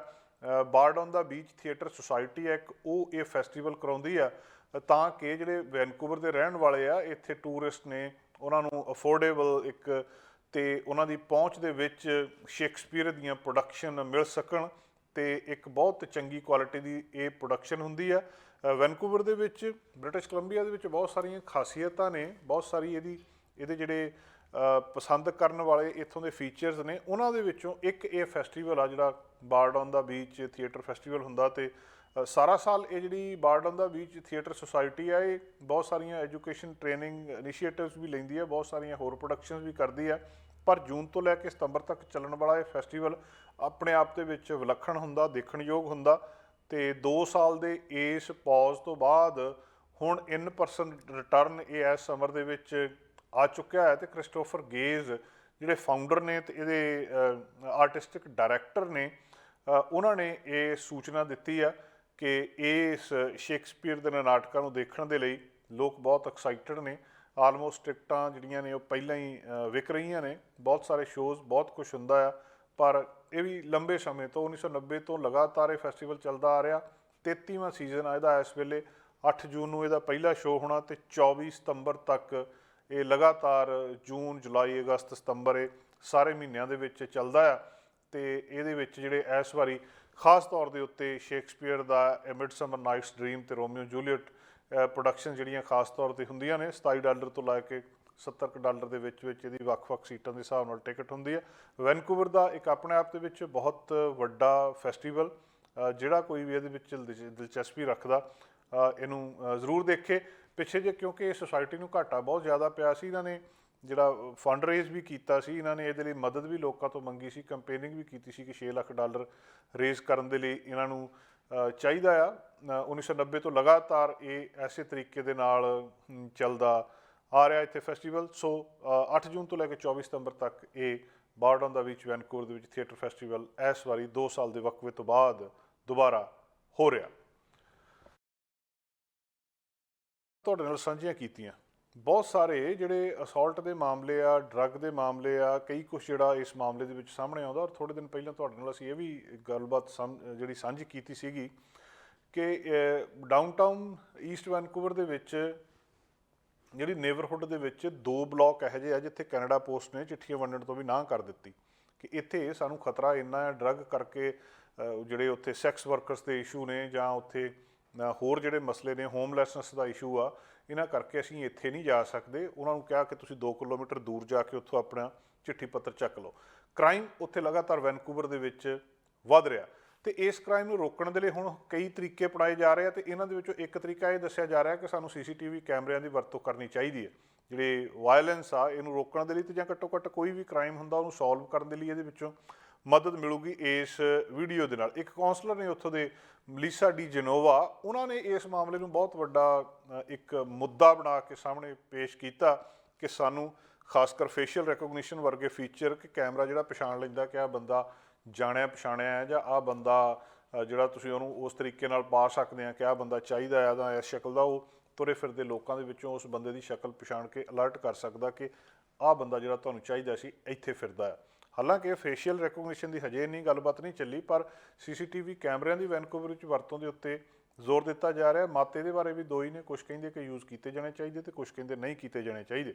ਇਹਨਾਂ ਦੇ ਕਹਿਣ ਅਨੁਸਾਰ ਕਿ ਯੂਨਾਈਟਿਡ ਸਟੇਟਸ ਤੇ ਯੂਨਾਈਟਿਡ ਕਿੰਗਡਮ ਤੇ ਜਿਹੜੇ USA ਦੇ ਨਿਊਯਾਰਕ ਵਰਗੇ ਸ਼ਹਿਰ ਨੇ ਕਿ ਉਹਨਾਂ ਤੋਂ ਅਸੀਂ ਕਈ ਮਤਲਬ ਸੈਂਕੜੇ ਲੱਖਾਂ ਸਾਲਾਂ, ਉਹਨਾਂ ਦੇ ਕਹਿਣ ਦਾ ਮਤਲਬ ਸੀਗਾ ਵੀ ਅਸੀਂ ਬਹੁਤ ਸਮਾਂ ਪਿੱਛੇ ਚੱਲ ਰਹੇ ਹਾਂ ਉਹਨਾਂ ਨਾਲੋਂ, ਜਿਸ ਤਰ੍ਹਾਂ ਦੀ ਟੈਕਨੋਲੋਜੀ ਕ੍ਰਾਈਮ ਨੂੰ ਘੱਟ ਕਰਨ ਦੇ ਲਈ ਉਹ ਵਰਤ ਰਹੇ ਆ। ਕਿ ਜਿਹੜੇ CCTV ਕੈਮਰਾ ਨੇ ਇਹ ਸਾਡੇ ਕੋਲ ਇਹਨਾਂ ਦਾ ਰਿਕਾਰਡ ਹੋਣਾ ਚਾਹੀਦਾ ਤੇ ਪੁਲਿਸ ਕੋਲ ਇੱਕ ਬਹੁਤ ਵੱਡਾ ਟੂਲ ਆ, ਹਥਿਆਰ ਆ, ਜਿਹਦੇ ਨਾਲ ਉਹ ਦੇਖ ਸਕਦੇ ਆ ਕਿ ਜਿਹੜੀ ਇਹ ਘਟਨਾ ਵਾਪਰੀ ਹੈ ਕਿੱਦਾਂ ਵਾਪਰੀ ਆ, ਤੇ ਉੱਥੇ ਚੀਜ਼ਾਂ ਨੂੰ ਪਛਾਣਨਾ ਬਹੁਤ ਸੌਖਾ ਹੋ ਜਾਊਗਾ। ਲੋਕ ਵੈਨਕੂਵਰ ਦੇ ਇਹ ਸ਼ਿਕਾਇਤ ਕਰਦੇ ਆ ਕਿ ਉਹਨਾਂ ਦਾ ਵੈਨਕੂਵਰ ਦੀਆਂ ਸਟਰੀਟਸ ਦੇ ਉੱਤੇ ਫਿਰਨਾ ਸੇਫ ਨਹੀਂ ਆ, ਉਹ ਆਪਣੇ ਆਪ ਨੂੰ ਸੁਰੱਖਿਅਤ ਮਹਿਸੂਸ ਨਹੀਂ ਕਰਦੇ ਆਪਣੇ ਪਰਿਵਾਰਾਂ ਸਮੇਤ ਉੱਥੇ ਜਾਣ ਦੇ ਲਈ। ਤੇ ਇਹਨੂੰ ਰੋਕਣ ਦੇ ਲਈ ਟੈਕਨੋਲੋਜੀ ਦੀ ਵਰਤੋਂ ਦੇ ਉੱਤੇ ਜ਼ੋਰ ਦਿੱਤਾ ਜਾ ਰਿਹਾ, ਪਰ ਇਹਦੇ ਨਾਲ ਹੀ ਜਿਹੜੇ ਪ੍ਰਾਈਵੇਸੀ ਦੇ ਇਸ਼ੂਜ਼ ਨੇ ਤੇ ਐਥੀਕਲ ਇਸ਼ੂਜ਼ ਨੇ ਉਹ ਵੀ ਸਾਹਮਣੇ ਆ ਰਹੇ ਆ। ਇਹਦੇ ਬਾਰੇ ਵੀ ਸਵਾਲ ਉੱਠ ਰਿਹਾ ਵੀ ਕੀ ਇਹ ਠੀਕ ਹੈ ਕਿ ਤੁਸੀਂ ਕਿਸੇ ਨੂੰ ਵੀ ਰਿਕਾਰਡ ਕਰ ਸਕਦੇ ਹੋ ਤੇ ਮੁੜ ਕੇ ਦੇਖ ਸਕਦੇ ਆ। ਡੀ ਜਨੋਵਾ ਨੇ ਕਾਉਂਸਲਰ ਨੇ ਇਹ ਕਿਹਾ ਕਿ ਅਸੀਂ ਫੇਸ਼ੀਅਲ ਰੈਕੋਗਨੀਸ਼ਨ ਦੇ ਯੂਜ਼ ਦੇ ਉੱਤੇ ਹਜੇ ਇੰਨਾ ਜ਼ਿਆਦਾ ਜ਼ੋਰ ਨਹੀਂ ਦੇ ਰਿਹਾ, ਪਰ ਜਿਹੜੇ CCTV ਕੈਮਰੇ ਆ ਇਹ ਵਧਾਏ ਜਾਣੇ ਚਾਹੀਦੇ। ਪਹਿਲਾਂ ਵੀ CCTV ਕੈਮਰੇ ਵੈਨਕੂਵਰ ਦੇ ਵਿੱਚ ਹੈਗੇ ਆ। ਇਹ ਵੀ ਉੱਥੇ ਦੱਸਣ ਵਾਲੀ ਗੱਲ ਆ ਕਿ ਜਿਹੜੇ ਸੇਫਟੀ ਰੀਜ਼ਨਸ ਕਰਕੇ ਜਦੋਂ 2010 ਦੀਆਂ ਓਲੰਪਿਕਸ ਇੱਥੇ ਹੋਈਆਂ ਸੀ ਉਹ ਹਜੇ ਵੀ ਹੈਗੇ ਆ, ਤੇ ਉਹਨਾਂ ਨੂੰ ਜਿਹੜੇ ਲਾਈਟ ਫਾਇਰਵਰਕ ਫੈਸਟੀਵਲ ਹੁੰਦਾ ਐਨੂਅਲ ਸੈਲੀਬ੍ਰੇਸ਼ਨ ਉਹਦੇ ਵਿੱਚ ਵੀ ਇਹਨੂੰ ਵਰਤਿਆ ਜਾਂਦਾ ਆ। ਪਰ ਹੁਣ ਉਹ ਕਹਿੰਦੇ ਕਿਉਂਕਿ ਸਾਰੇ ਲੋਕਾਂ ਕੋਲ ਤੇ ਸਮਾਰਟਫੋਨ ਆ, ਹਰ ਜਗ੍ਹਾ ਤੇ ਵੀਡੀਓ ਬਣ ਰਹੀਆਂ, ਹੁਣ ਇਸ ਵੇਲੇ ਕੈਮਰੇ ਲਾਉਣ ਦੇ ਉੱਤੇ ਕਿਸੇ ਨੂੰ ਇਤਰਾਜ਼ ਨਹੀਂ ਹੋਣਾ ਚਾਹੀਦਾ। ਪਰ ਇਹਦੇ ਨਾਲ ਨਾਲ ਦੂਜੇ ਪਾਸੇ ਇਸ ਚੀਜ਼ ਦੇ ਆਲੋਚਕ ਕਹਿ ਰਿਹਾ ਵੀ ਇਹਦੇ ਨਾਲ ਬਹੁਤਾ ਫਰਕ ਨਹੀਂ ਪੈਣਾ, ਕ੍ਰਾਈਮ ਤਾਂ ਕ੍ਰਾਈਮ ਆ, ਥੋੜ੍ਹਾ ਬਹੁਤਾ ਫਰਕ ਪੈ ਸਕਦਾ ਨਾ ਕੈਮਰਿਆਂ ਦੇ ਨਾਲ ਬੰਦਿਆਂ ਨੂੰ ਫੜਨ ਦੇ ਵਿੱਚ, ਪਰ ਕ੍ਰਾਈਮ ਨੂੰ ਘੱਟ ਕਰਨ ਦੇ ਲਈ ਜਿਹੜੇ ਹੋਰ ਯਤਨ ਨੇ ਉਹ ਕੀਤੇ ਜਾਣੇ ਚਾਹੀਦੇ। ਜਿਹੜੀ ਕੈਨੇਡੀਅਨ ਸਿਵਲ ਲਿਬਰਟੀ ਐਸੋਸੀਏਸ਼ਨ ਆ ਉਹਨਾਂ ਦੇ ਕਹਿਣ ਅਨੁਸਾਰ ਇਹ ਥੋੜ੍ਹਾ ਜਿਹਾ ਡੂੰਘਾ ਮਸਲਾ ਹੈ, ਲੋਕਾਂ ਦੀ ਪ੍ਰਾਈਵੇਸੀ ਦਾ ਮਸਲਾ ਆ। ਹਰ ਥਾਂ ਕੈਮਰੇ ਲਾ ਕੇ ਕਿਸੇ ਨੂੰ ਰਿਕਾਰਡ ਨਹੀਂ ਕੀਤਾ ਜਾ ਸਕਦਾ। ਇਹਦੇ ਉੱਤੇ ਕਈ ਸਵਾਲ ਉੱਠ ਸਕਦੇ ਆ ਤੇ ਇਹ ਹੁਣ ਕੀ ਆਉਣ ਵਾਲੇ ਸਮੇਂ ਦੇ ਵਿੱਚ ਵੈਨਕੂਵਰ ਦੇ ਵਿੱਚ ਕੈਮਰੇ ਵਧਾਏ ਜਾਂਦੇ ਆ, ਲਾਏ ਜਾਂਦੇ ਆ, ਵਰਤੋਂ ਜ਼ਿਆਦਾ ਕੀਤੀ ਜਾਂਦੀ ਹੈ, ਜਾਂ ਫਿਰ ਪਹਿਲਾਂ ਦੀ ਤਰ੍ਹਾਂ ਜਦੋਂ ਕੋਈ ਘਟਨਾ ਵਾਪਰ ਜਾਂਦੀ ਹੈ ਤੇ ਉੱਥੇ ਜਿਹੜਾ ਕਿਸੇ ਦੇ ਘਰ ਦਾ ਕੈਮਰਾ ਜਾਂ ਕੁਛ ਹੁੰਦਾ ਉਹਦੀ ਪ੍ਰਾਈਵੇਟ ਫੁਟੇਜ ਪੁਲਿਸ ਮੰਗ ਕਰਦੀ ਹੈ, ਉਸੇ ਤਰੀਕੇ ਨਾਲ ਕੰਮਕਾਰ ਚੱਲਦਾ ਰਹੂਗਾ। ਰੂਸ ਯੂਕਰੇਨ ਜਿਹੜਾ ਮਾਮਲਾ ਆ ਉਸ ਮਾਮਲੇ ਦਾ ਅਸਰ ਪੂਰੀ ਦੁਨੀਆ ਦੇ ਉੱਤੇ ਪਿਆ। ਇਹ ਅਸਰ ਵੱਖ-ਵੱਖ ਥਾਵਾਂ ਦੇ ਉੱਤੇ ਦੇਖਣ ਨੂੰ ਵੀ ਮਿਲ ਰਿਹਾ। ਐਲਨ ਮਸਕ ਜਿਹੜੇ ਇਸ ਵੇਲੇ ਟਵਿੱਟਰ ਦੇ ਉੱਤੇ ਉਹ ਆਪਣੀ ਗੱਲਬਾਤ ਕਰ ਰਹੇ ਆ ਕਿ ਉਹਨਾਂ ਕੋਲ ਟਵਿੱਟਰ ਦੇ 9.2 ਜਿਹੜੇ ਹਿੱਸੇਦਾਰੀ ਉਹਨਾਂ ਦੇ ਕੋਲ ਆ, ਐਲਨ ਮਸਕ ਦੇ ਕੋਲ। ਇੱਕ ਪਾਸੇ ਜਿੱਥੇ ਰੂਸ ਯੂਕਰੇਨ ਯੁੱਧ ਦੇ ਨਾਲ ਦੁਨੀਆ ਦੇ ਉੱਤੇ ਜਿਹੜੇ ਸਾਰਾ ਉਹਨਾਂ ਦਾ ਦੁਨੀਆ ਦਾ ਅਰਥਚਾਰਾ ਗੜਬੜਾਇਆ ਆ, ਉੱਥੇ ਦੁਨੀਆ ਦੇ ਵਿੱਚ ਬਹੁਤ ਕੁਛ ਇਹਦੇ ਪੈਰਲਰ ਇਹੋ ਜਿਹਾ ਵੀ ਚੱਲ ਰਿਹਾ ਆ ਜਿਹੜਾ ਦੁਨੀਆ ਦੀ ਇਕੋਨਮੀ ਨੂੰ ਕਿਸੇ ਤਰ੍ਹਾਂ ਜਾਂ ਦੁਨੀਆ ਦੇ ਸਟਰਕਚਰ ਨੂੰ ਕਿਸੇ ਤਰ੍ਹਾਂ ਪ੍ਰਭਾਵਿਤ ਕਰ ਸਕਦਾ। ਤੇ ਇਸ ਸਾਰੇ ਮਾਮਲੇ ਦੇ ਵਿੱਚ ਅਮਰੀਕਾ ਦੇ ਵਿੱਚ ਐਲਨ ਮਸਕ ਦਾ ਟਵਿੱਟਰ ਨੂੰ ਖਰੀਦਣਾ ਜਾਂ ਇਹਨੂੰ ਖਰੀਦਣ ਵਾਲੇ ਪਿਛਲੇ ਲੰਬੇ ਸਮੇਂ ਤੋਂ ਗੱਲਾਂ ਬਾਤਾਂ ਚੱਲਣੀਆਂ, ਉਹ ਇੱਕ ਬਹੁਤ ਅਹਿਮ ਮੁੱਦਾ ਆ। ਹੁਣ ਐਲਨ ਮਸਕ ਟਵਿੱਟਰ ਦੇ 100% ਮਾਲਕ ਇੱਕ ਤਰੀਕੇ ਨਾਲ ਬਣਨਾ ਚਾਹੁੰਦੇ ਆ। ਹਮੇਸ਼ਾ ਉਹ ਟਵਿੱਟਰ ਦੀ ਆਲੋਚਨਾ ਵੀ ਕਰਦੇ ਰਹੇ ਆ ਪਿਛਲੇ ਲੰਬੇ ਸਮੇਂ ਤੋਂ, ਤੁਸੀਂ ਜਾਣਦੇ ਆ। ਟਵੀਟ ਕਰਕੇ ਲੋਕਾਂ ਨੂੰ ਟਵਿੱਟਰ ਦੇ ਵਿੱਚ ਬਦਲਾਅ ਲਿਆਉਣ ਬਾਰੇ ਵੀ ਇਹ ਪੁੱਛਦੇ ਰਹੇ ਆ ਤੇ ਕਈ ਵਾਰੀ ਉਹਨਾਂ ਨੇ ਟਵਿੱਟਰ ਦੇ ਕੰਮ ਕਰਨ ਦੇ ਤਰੀਕੇ ਦੇ ਉੱਤੇ ਸਵਾਲ ਉਠਾਏ ਆ। ਟੈਸਲਾ, ਸਪੇਸਐਕਸ ਤੇ ਹਾਈਪਰਲੂਪ ਵਰਗੀਆਂ ਕੰਪਨੀਆਂ ਦੇ ਮਾਲਕ ਹੁਣ ਇਸ ਸੋਸ਼ਲ ਮੀਡੀਆ ਪਲੇਟਫਾਰਮ ਨੂੰ ਖਰੀਦਣਾ ਚਾਹੁੰਦੇ ਆ। ਐਲਨ ਮਸਕ ਟਵਿੱਟਰ ਨੂੰ ਖਰੀਦਣ ਦੇ ਲਈ ਕਈ ਤਰੀਕੇ, ਉਹ ਕਈ ਪੈਂਤਰੇ ਇਸ ਤਰੀਕੇ ਦੇ ਵਿੱਚ ਅਪਣਾ ਰਹੇ ਆ। ਪਹਿਲਾਂ ਇੱਕ ਰਾਸ਼ੀ ਦੱਸ ਰਿਹਾ 9.2% ਦੇ, ਜਿੱਦਾਂ ਪਹਿਲਾਂ ਦੱਸਿਆ ਹਿੱਸੇਦਾਰ ਪਹਿਲਾਂ ਹੀ ਸ਼ੇਅਰ ਹੋਲਡਰ ਹੈਗੇ ਹੀ ਆ, ਮਤਲਬ ਕੋ ਫਾਊਂਡਰ ਤੋਂ ਵੀ ਜ਼ਿਆਦਾ ਸ਼ੇਅਰ ਇਹਨਾਂ ਦੇ ਕੋਲ ਉਹਦੇ ਹੈਗੇ ਆ। ਤੇ 4 ਅਪ੍ਰੈਲ ਨੂੰ ਟਵਿੱਟਰ ਦੇ CEO ਨੇ ਕਿਹਾ ਸੀਗਾ ਵੀ ਤੁਸੀਂ ਇੱਧਰ ਸ਼ਾਮਲ ਹੋ ਸਕਦੇ ਆ। ਉਸ ਵੇਲੇ ਇਹਨਾਂ ਨੇ ਨਾ ਕਰ ਦਿੱਤੀ ਸੀ। ਤੇ ਹੁਣ ਜਿਹੜੀ ਅੱਜ ਦੀ ਇਸ ਮਾਮਲੇ ਦੇ ਵਿੱਚ ਗੱਲਬਾਤ ਸਾਹਮਣੇ ਆਈ ਆ, ਐਲਨ ਮਸਕ ਇਹ ਕਹਿ ਰਹੇ ਆ ਕਿ ਉਹਨਾਂ ਨੇ $46.5 ਬਿਲੀਅਨ ਫਾਈਨੈਂਸਿੰਗ ਲਈ ਤਿਆਰ ਕੀਤਾ ਆ ਟਵਿੱਟਰ ਨੂੰ ਖਰੀਦਣ ਦੇ ਲਈ, ਤੇ ਉਹ ਕੰਪਨੀ ਦੇ ਨਾਲ ਨੈਗੋਸ਼ੀਏਟ ਕਰ ਰਹੇ ਆ ਇਹਨੂੰ ਖਰੀਦਣ ਦੇ ਲਈ। ਸੋ $46.5 ਬਿਲੀਅਨ ਖਰੀਦਣ ਦੇ ਲਈ ਪਾਸੇ ਰੱਖਣਾ, ਇਹ ਆਪਣੇ ਆਪ ਦੇ ਵਿੱਚ ਬਹੁਤ ਵੱਡੀ ਰਕਮ ਦੱਸੀ ਜਾ ਰਹੀ ਹੈ। ਪਿਛਲੇ ਹਫ਼ਤੇ ਐਲਨ ਮਸਕ ਨੇ ਅਨਾਊਂਸਮੈਂਟ ਕੀਤੀ ਸੀ ਕਿ ਇਹਨਾਂ ਨੇ ਸੋਸ਼ਲ ਮੀਡੀਆ ਕੰਪਨੀ ਨੂੰ ਖਰੀਦਣ ਦੇ ਲਈ $54.20 ਪਰ ਸ਼ੇਅਰ ਦੇ ਹਿਸਾਬ ਨਾਲ ਇਹਨੂੰ ਖਰੀਦਣ ਦੇ ਲਈ ਉਹ ਤਿਆਰ ਆ, ਜਾਂ ਜਿਹੜਾ ਕਿ ਲਗਭਗ $43 ਬਿਲੀਅਨ ਬਣਦਾ ਸੀ। ਸੋ ਪਿਛਲੇ ਹਫ਼ਤੇ ਇਹਨਾਂ ਨੇ $43 ਬਿਲੀਅਨ ਕਿਹਾ ਸੀ ਤੇ ਹੁਣ ਇਹਨਾਂ ਨੇ $46.5 ਬਿਲੀਅਨ ਦੀ ਅਨਾਊਂਸਮੈਂਟ ਕਰ ਦਿੱਤੀ ਹੈ ਕਿ ਫਾਈਨੈਂਸਿੰਗ ਦੇ ਲਈ ਮੇਰੇ ਕੋਲ ਪਾਸੇ ਪਿਆ ਇਸ ਕੰਪਨੀ ਨੂੰ ਖਰੀਦਣ ਲਈ। ਤੇ ਗੱਲਬਾਤ ਇਹਨਾਂ ਨਾਲ ਚੱਲ ਰਹੀ ਆ। ਜਿਹੜੇ ਟੈਸਲਾ ਦੇ CEO ਨੇ ਐਲਨ ਮਸਕ, ਇਹਨਾਂ ਨੇ ਅੱਜ ਵੀਰਵਾਰ ਨੂੰ ਇਹ ਡਾਕੂਮੈਂਟ ਫਾਈਲ ਕੀਤੇ ਆ US ਸਿਕਿਉਰਿਟੀ ਰੈਗੂਲੇਟਰਸ ਦੇ, ਅਤੇ ਉਹ ਹੁਣ ਇਸ ਗੱਲ ਨੂੰ ਐਕਸਪਲੋਰ ਕਰ ਰਹੇ ਆ ਕਿ ਕਿਸ ਤਰੀਕੇ ਨਾਲ ਇਹਦੇ ਵਿੱਚ ਗੱਲਬਾਤ ਅੱਗੇ ਚੱਲ ਸਕਦੀ ਆ। ਅਤੇ $54.20 ਦੇ ਇੱਕ ਸ਼ੇਅਰ ਜਿਹੜਾ ਹੈ $54.20 ਦੇ ਹਿਸਾਬ ਨਾਲ ਉਹ ਇਹਨੂੰ ਖਰੀਦਣ ਦੇ ਲਈ ਤਿਆਰ ਆ। 9% ਤੋਂ ਜ਼ਿਆਦਾ ਸ਼ੇਅਰ ਉਹਨਾਂ ਦੇ ਕੋਲ ਹੈਗੇ ਆ, ਪਰ ਹਜੇ ਤੱਕ ਉਹਨਾਂ ਨੇ ਆਪਣਾ ਅੰਤਮ ਫੈਸਲਾ ਨਹੀਂ ਦੱਸਿਆ ਕਿ ਕਰਨਾ ਕੀ ਆ। ਦੂਜੇ ਪਾਸੇ ਇਹ ਵੀ ਪਤਾ ਲੱਗ ਰਿਹਾ ਕਿ ਜਿਹੜੀ ਇਹ San Francisco based Twitter incorporation ਆ, ਇਹਨਾਂ ਨੇ ਹਜੇ ਤੱਕ ਐਲਨ ਮਸਕ ਦੇ ਇਸ ਪ੍ਰਪੋਜ਼ਲ ਨੂੰ ਕੋਈ ਵੀ ਉਹਦੇ ਉੱਤੇ ਪ੍ਰਤੀਕਿਰਿਆ ਨਹੀਂ ਦਿੱਤੀ, ਰਿਸਪੌਂਡ ਨਹੀਂ ਕੀਤਾ ਅਜੇ ਤੱਕ, ਕਿਉਂਕਿ ਟਵਿੱਟਰ ਇਸ ਵੇਲੇ ਦੁਨੀਆ ਦੇ ਵਿੱਚ ਇੱਕ ਬਹੁਤ ਵੱਡਾ ਸੋਸ਼ਲ ਮੀਡੀਆ ਆ, ਜਿਹਦਾ ਅਸਰ ਜਿਹੜਾ ਖਾਸਾ ਦੱਸਿਆ ਜਾਂਦਾ ਦੁਨੀਆ ਦੇ ਉੱਤੇ। ਅਤੇ ਉਹ ਸੋਸ਼ਲ ਮੀਡੀਆ ਨੂੰ ਐਲਨ ਮਸਕ ਖਰੀਦ ਲੈਂਦੇ ਆ, ਅਤੇ ਉਹਨੂੰ ਕੀ ਇਹ ਜਿੱਦਾਂ ਇਹਨਾਂ ਦੇ ਕਹਿਣ ਅਨੁਸਾਰ ਬਹੁਤ ਜ਼ਿਆਦਾ ਚੰਗੇ ਤਰੀਕੇ ਦੇ ਨਾਲ ਚਲਾਉਂਦੇ ਆ, ਜਾਂ ਉਹਨੂੰ ਆਪਣੇ ਤਰੀਕੇ ਨਾਲ ਚਲਾਉਂਦੇ ਆ, ਉਹਦੇ 'ਚ ਕੀ ਤਬਦੀਲੀਆਂ ਕਰਦੇ ਆ। ਇਹ ਦੁਨੀਆ ਦੇ ਉੱਤੇ ਇੱਕ ਬਹੁਤ ਵੱਡਾ ਅਸਰ ਇਸ ਗੱਲ ਦਾ ਮੰਨਿਆ ਜਾ ਰਿਹਾ। ਰੂਸ ਯੂਕਰੇਨ ਯੁੱਧ 56ਵੇਂ ਦਿਨ ਦੇ ਵਿੱਚ ਦਾਖਲ ਹੋ ਚੁੱਕਾ। ਰੂਸੀ ਸੈਨਾ ਨੇ ਯੂਕਰੇਨ ਦੇ ਸਭ ਤੋਂ ਵੱਡੇ ਬੰਦਰਗਾਹ ਜਿਹੜਾ ਸ਼ਹਿਰ ਉਹਨਾਂ ਦਾ ਮਰੀਆਪੋਲ, ਉਹਦੇ ਉੱਤੇ ਕਬਜ਼ਾ ਕਰਨ ਦੇ ਲਈ ਉਹਨਾਂ ਦੇ ਵੱਖ-ਵੱਖ ਪੈਂਤੜੇ ਲੰਬੇ ਦਿਨਾਂ ਤੋਂ ਚੱਲੇ ਆ ਰਹੇ ਸੀ। ਰਾਸ਼ਟਰਪਤੀ ਵਲਾਦੀਮੀਰ ਪੁਤਿਨ ਨੇ ਮਰੀਆਪੋਲ ਸ਼ਹਿਰ ਦੇ ਉੱਤੇ ਮਤਲਬ ਜਿੱਤ ਦਾ ਇੱਕ ਤਰੀਕੇ ਨਾਲ ਐਲਾਨ ਕਰ ਦਿੱਤਾ, ਨਾਲ ਹੀ ਕਹਿ ਦਿੱਤਾ ਕਿ ਅਸੀਂ ਇਸ ਸ਼ਹਿਰ ਨੂੰ ਕਬਜ਼ਾ ਕਰ ਲਿਆ ਨਹੀਂ ਕਿਹਾ, ਉਹ ਕਹਿੰਦੇ ਅਸੀਂ ਇਸ ਸ਼ਹਿਰ ਨੂੰ ਆਜ਼ਾਦ ਕਰ ਦਿੱਤਾ। ਉਹ ਕਹਿੰਦੇ ਸ਼ਹਿਰ ਨੂੰ ਅਸੀਂ ਆਜ਼ਾਦ ਕਰ ਦਿੱਤਾ। ਨਿਊਜ਼ ਏਜੰਸੀ AFP ਦੇ ਅਨੁਸਾਰ ਰੂਸ ਦੇ ਰੱਖਿਆ ਮੰਤਰਾਲੇ ਦੇ ਹਵਾਲੇ ਦੇ ਨਾਲ ਇਹ ਜਿਹੜਾ ਇੱਕ ਗੱਲਬਾਤ ਆ ਇਹ ਸਾਹਮਣੇ ਆਈ ਹੈ। ਸਿਰਫ ਇੱਕ ਪਲਾਂਟ ਨੂੰ ਛੱਡ ਕੇ ਬਾਕੀ ਸਾਰੇ ਮਰੀਆਪੋਲ ਦੇ ਉੱਤੇ ਰੂਸੀ ਸੈਨਾ ਦਾ ਕਬਜ਼ਾ ਹੋ ਚੁੱਕਾ। ਜੰਗ ਸ਼ੁਰੂ ਹੋਣ ਤੋਂ ਬਾਅਦ ਰੂਸੀ ਸੈਨਾ ਨੇ ਮਰੀਆਪੋਲ ਨੂੰ 90% ਤੱਕ ਦੱਸਿਆ ਜਾ ਰਿਹਾ ਕਿ ਤਬਾਹ ਕਰ ਦਿੱਤਾ ਸੀ। ਦੂਜੇ ਪਾਸੇ ਰੂਸੀ ਸੈਨਾ ਨੇ ਹਮਲੇ ਤੇਜ਼ ਕੀਤੇ ਆ। ਬੁੱਧਵਾਰ ਨੂੰ 21 ਦਿਨ ਦੇ ਵਿੱਚ ਦੱਸਦੇ ਆ ਯੂਕਰੇਨ ਦੇ ਉੱਤੇ 1100 ਹਮਲੇ ਕੀਤੇ ਗਏ। ਰੂਸੀ ਰਾਸ਼ਟਰਪਤੀ ਵਲਾਦੀਮੀਰ ਪੁਤਿਨ ਨੇ ਜਿਹੜੇ ਪੂਰਬੀ ਯੂਕਰੇਨ ਦੇ ਡੋਨਾਬਸ ਦੇ ਵਿੱਚ 20,000 ਸੈਨਿਕ ਕਹਿੰਦੇ ਉੱਥੇ ਤੈਨਾਤ ਕੀਤੇ ਆ। ਰੂਸ ਆਪਣੀ ਸੈਨਾ ਨੂੰ ਇੱਕ ਉਹਦੀ ਟੁਕੜੀ ਉੱਧਰਲੇ ਪਾਸੇ ਸੀਰੀਆ, ਲੀਬੀਆ, ਜਾਰਜੀਆ ਅਤੇ ਉੱਧਰਲੇ ਪਾਸੇ ਵੀ ਤਿਆਰ ਕਰ ਰਿਹਾ ਹੈ। ਨੈਟੋ ਦੇ ਵਿੱਚ ਸ਼ਾਮਲ ਹੋਣ ਦੇ ਲਈ ਬੁੱਧਵਾਰ ਨੂੰ ਫਿਨਲੈਂਡ ਦੀ ਸੰਸਦ ਦੇ ਵਿੱਚ ਬਹਿਸ ਸ਼ੁਰੂ ਹੋ ਗਈ ਆ। ਜ਼ੈਲੈਂਸਕੀ ਨੇ ਕਿਹਾ ਕਿ ਮਰੀਆਪੋਲ ਦੇ ਵਿੱਚ ਮਾਰੇ ਗਏ ਰੂਸੀ ਸੈਨਿਕਾਂ ਦੇ ਜਿਹੜੀਆਂ ਉਹਨਾਂ ਦੀਆਂ ਡੈੱਡ ਬੋਡੀਜ਼ ਨੇ ਉਹ ਰੂਸ ਨੂੰ ਭੇਜਣ ਲਈ ਤਿਆਰ ਆ। ਅਤੇ ਹੁਣ ਬਹੁਤ ਸਾਰੀਆਂ ਤਬਦੀਲੀਆਂ ਦੁਨੀਆ ਦੇ ਵਿੱਚ ਵੀ ਜਿਹੜੀਆਂ ਇਸ ਮਾਮਲੇ ਨੂੰ ਲੈ ਕੇ, ਇਸ ਲੜਾਈ ਨੂੰ ਲੈ ਕੇ ਹੋ ਰਹੀਆਂ ਆ। ਜਿਹੜੇ ਸੰਯੁਕਤ ਰਾਸ਼ਟਰ ਆ ਉਹਨਾਂ ਨੇ ਜ਼ੈਲੈਂਸਕੀ ਅਤੇ ਪੁਤਿਨ ਦੋਵਾਂ ਨੂੰ ਅਪੀਲ ਕੀਤੀ ਆ ਕਿ ਤੁਸੀਂ ਕਿਸੇ ਨਾ ਕਿਸੇ ਤਰ੍ਹਾਂ ਬੈਠ ਕੇ ਇੱਕ ਦੂਜੇ ਦੇ ਸਾਹਮਣੇ ਗੱਲਬਾਤ ਕਰ ਲਓ, ਇਸ ਮਾਮਲੇ ਨੂੰ ਖ਼ਤਮ ਕਰ ਲਓ। ਪਰ ਲੱਗਦਾ ਕਿ ਅਜੇ ਮਾਮਲਾ ਖ਼ਤਮ ਨਹੀਂ ਹੋ ਰਿਹਾ। ਇਹਦੇ ਨਾਲ ਜਿਹੜਾ ਪਰਮਾਣੂ ਯੁੱਧ ਆ ਉਹਦੀਆਂ ਗੱਲਾਂ ਬਾਤਾਂ ਵੀ ਚੱਲਦੀਆਂ ਵੀ ਐਟਮ ਬੰਬ ਰੂਸ ਕਿਸੇ ਵੇਲੇ ਚਲਾ ਸਕਦਾ ਜਾਂ ਨਹੀਂ ਚਲਾ ਸਕਦਾ। ਪਿਛਲੇ ਕੁਛ ਦਿਨਾਂ ਤੋਂ ਰਾਸ਼ਟਰਪਤੀ ਵਲਾਦੀਮੀਰ ਪੁਤਿਨ ਦੀਆਂ ਜਿਹੜੀਆਂ ਵੀਡੀਓ ਜਾਂ ਫੋਟੋ ਸਾਹਮਣੇ ਆ ਰਹੀਆਂ, ਉਹਨਾਂ ਦੇ ਵਿੱਚ ਉਹਨਾਂ ਦੇ ਹੱਥ ਦੇ ਵਿੱਚ ਇੱਕ ਬਰੀਫ ਕੇਸ ਫੜਿਆ ਹੈ ਅਤੇ ਉਹਦੀ ਬਹੁਤ ਚਰਚਾ ਹੋ ਰਹੀ ਹੈ। ਕਿਹਾ ਜਾ ਰਿਹਾ ਇਹ ਗੱਲ ਕੁਛ ਨਿਊਜ਼ ਏਜੰਸੀਜ਼ ਕਹਿ ਰਹੀਆਂ ਕਿ ਦਰਅਸਲ ਇਹ ਬਰੀਫ ਕੇਸ ਕੋਈ ਸਧਾਰਨ ਬਰੀਫ ਕੇਸ ਨਹੀਂ ਹੈ, ਸਗੋਂ ਇਹ ਵਲਾਦੀਮੀਰ ਪੁਤਿਨ ਦਾ ਜਿਹੜਾ ਨਿਊਕਲੀਅਰ ਬਰੀਫ ਕੇਸ ਆ, ਭਾਵ ਜਿਹਦੇ ਵਿੱਚ ਨਿਊਕਲੀਅਰ ਹਮਲੇ ਨੂੰ ਉਦੇਸ਼ ਦੇਣ ਨਾਲ ਸੰਬੰਧਿਤ ਸਿਸਟਮ ਮੌਜੂਦ ਆ ਇਸ ਬਰੀਫ ਕੇਸ ਦੇ ਵਿੱਚ। ਅਤੇ ਡਰ ਇਹ ਆ ਕਿ ਜੇ ਉਹ ਹੱਥ ਦੇ ਵਿੱਚ ਰੱਖ ਰਿਹਾ ਤਾਂ ਕਿਸੇ ਵੇਲੇ ਇਹਦੀ ਵਰਤੋਂ ਵੀ ਕਰ ਸਕਦੇ ਆ। ਕਈ ਜਿਹੜੇ ਹੈਗੇ ਆ ਇਸ ਮਾਮਲੇ ਦੇ ਉੱਤੇ ਸਵਾਲ ਕੀਤੇ ਜਾ ਰਹੇ ਆ ਕਿ ਇਹ ਹਮਲਾ ਹੋ ਸਕਦਾ ਜਾਂ ਨਹੀਂ ਹੋ ਸਕਦਾ। ਕੈਨੇਡਾ ਦੇ ਵਿੱਚ ਵੀ ਇਹਦਾ ਵੱਖਰਾ ਵੱਖਰਾ ਪ੍ਰਭਾਵ ਦੇਖਣ ਨੂੰ ਮਿਲ ਰਿਹਾ। ਵਾਸ਼ਿੰਗਟਨ DC ਦੇ ਵਿੱਚ ਜਿਹੜਾ G20 ਮੀਟਿੰਗ ਸੀ ਉਹਦੇ ਵਿੱਚ ਕੈਨੇਡੀਅਨ ਡਿਪਟੀ ਪ੍ਰਾਈਮ ਮਿਨਿਸਟਰ ਅਤੇ ਫਾਈਨੈਂਸ ਮਿਨਿਸਟਰ ਕ੍ਰਿਸਟੀਆ ਫਰੀਲੈਂਡ ਅਤੇ ਹੋਰ ਜਿਹੜੇ ਉੱਥੇ ਮੰਤਰੀ ਸੀਗੇ ਉਹਨਾਂ ਨੇ ਬੁੱਧਵਾਰ ਨੂੰ ਵਾਕਆਊਟ ਕਰ ਦਿੱਤਾ, ਕਿਉਂਕਿ ਇਸ ਮੀਟਿੰਗ ਦੇ ਵਿੱਚ ਰੂਸੀ ਦੀ ਵਫਦ ਨੂੰ ਬੋਲਣ ਦਾ ਮੌਕਾ ਦਿੱਤੇ ਜਾਣ ਦੇ ਵਿਰੋਧ ਦੇ ਵਿੱਚ ਕੈਨੇਡਾ ਨੇ ਉੱਥੋਂ ਵਾਕਆਊਟ ਕੀਤਾ ਆ।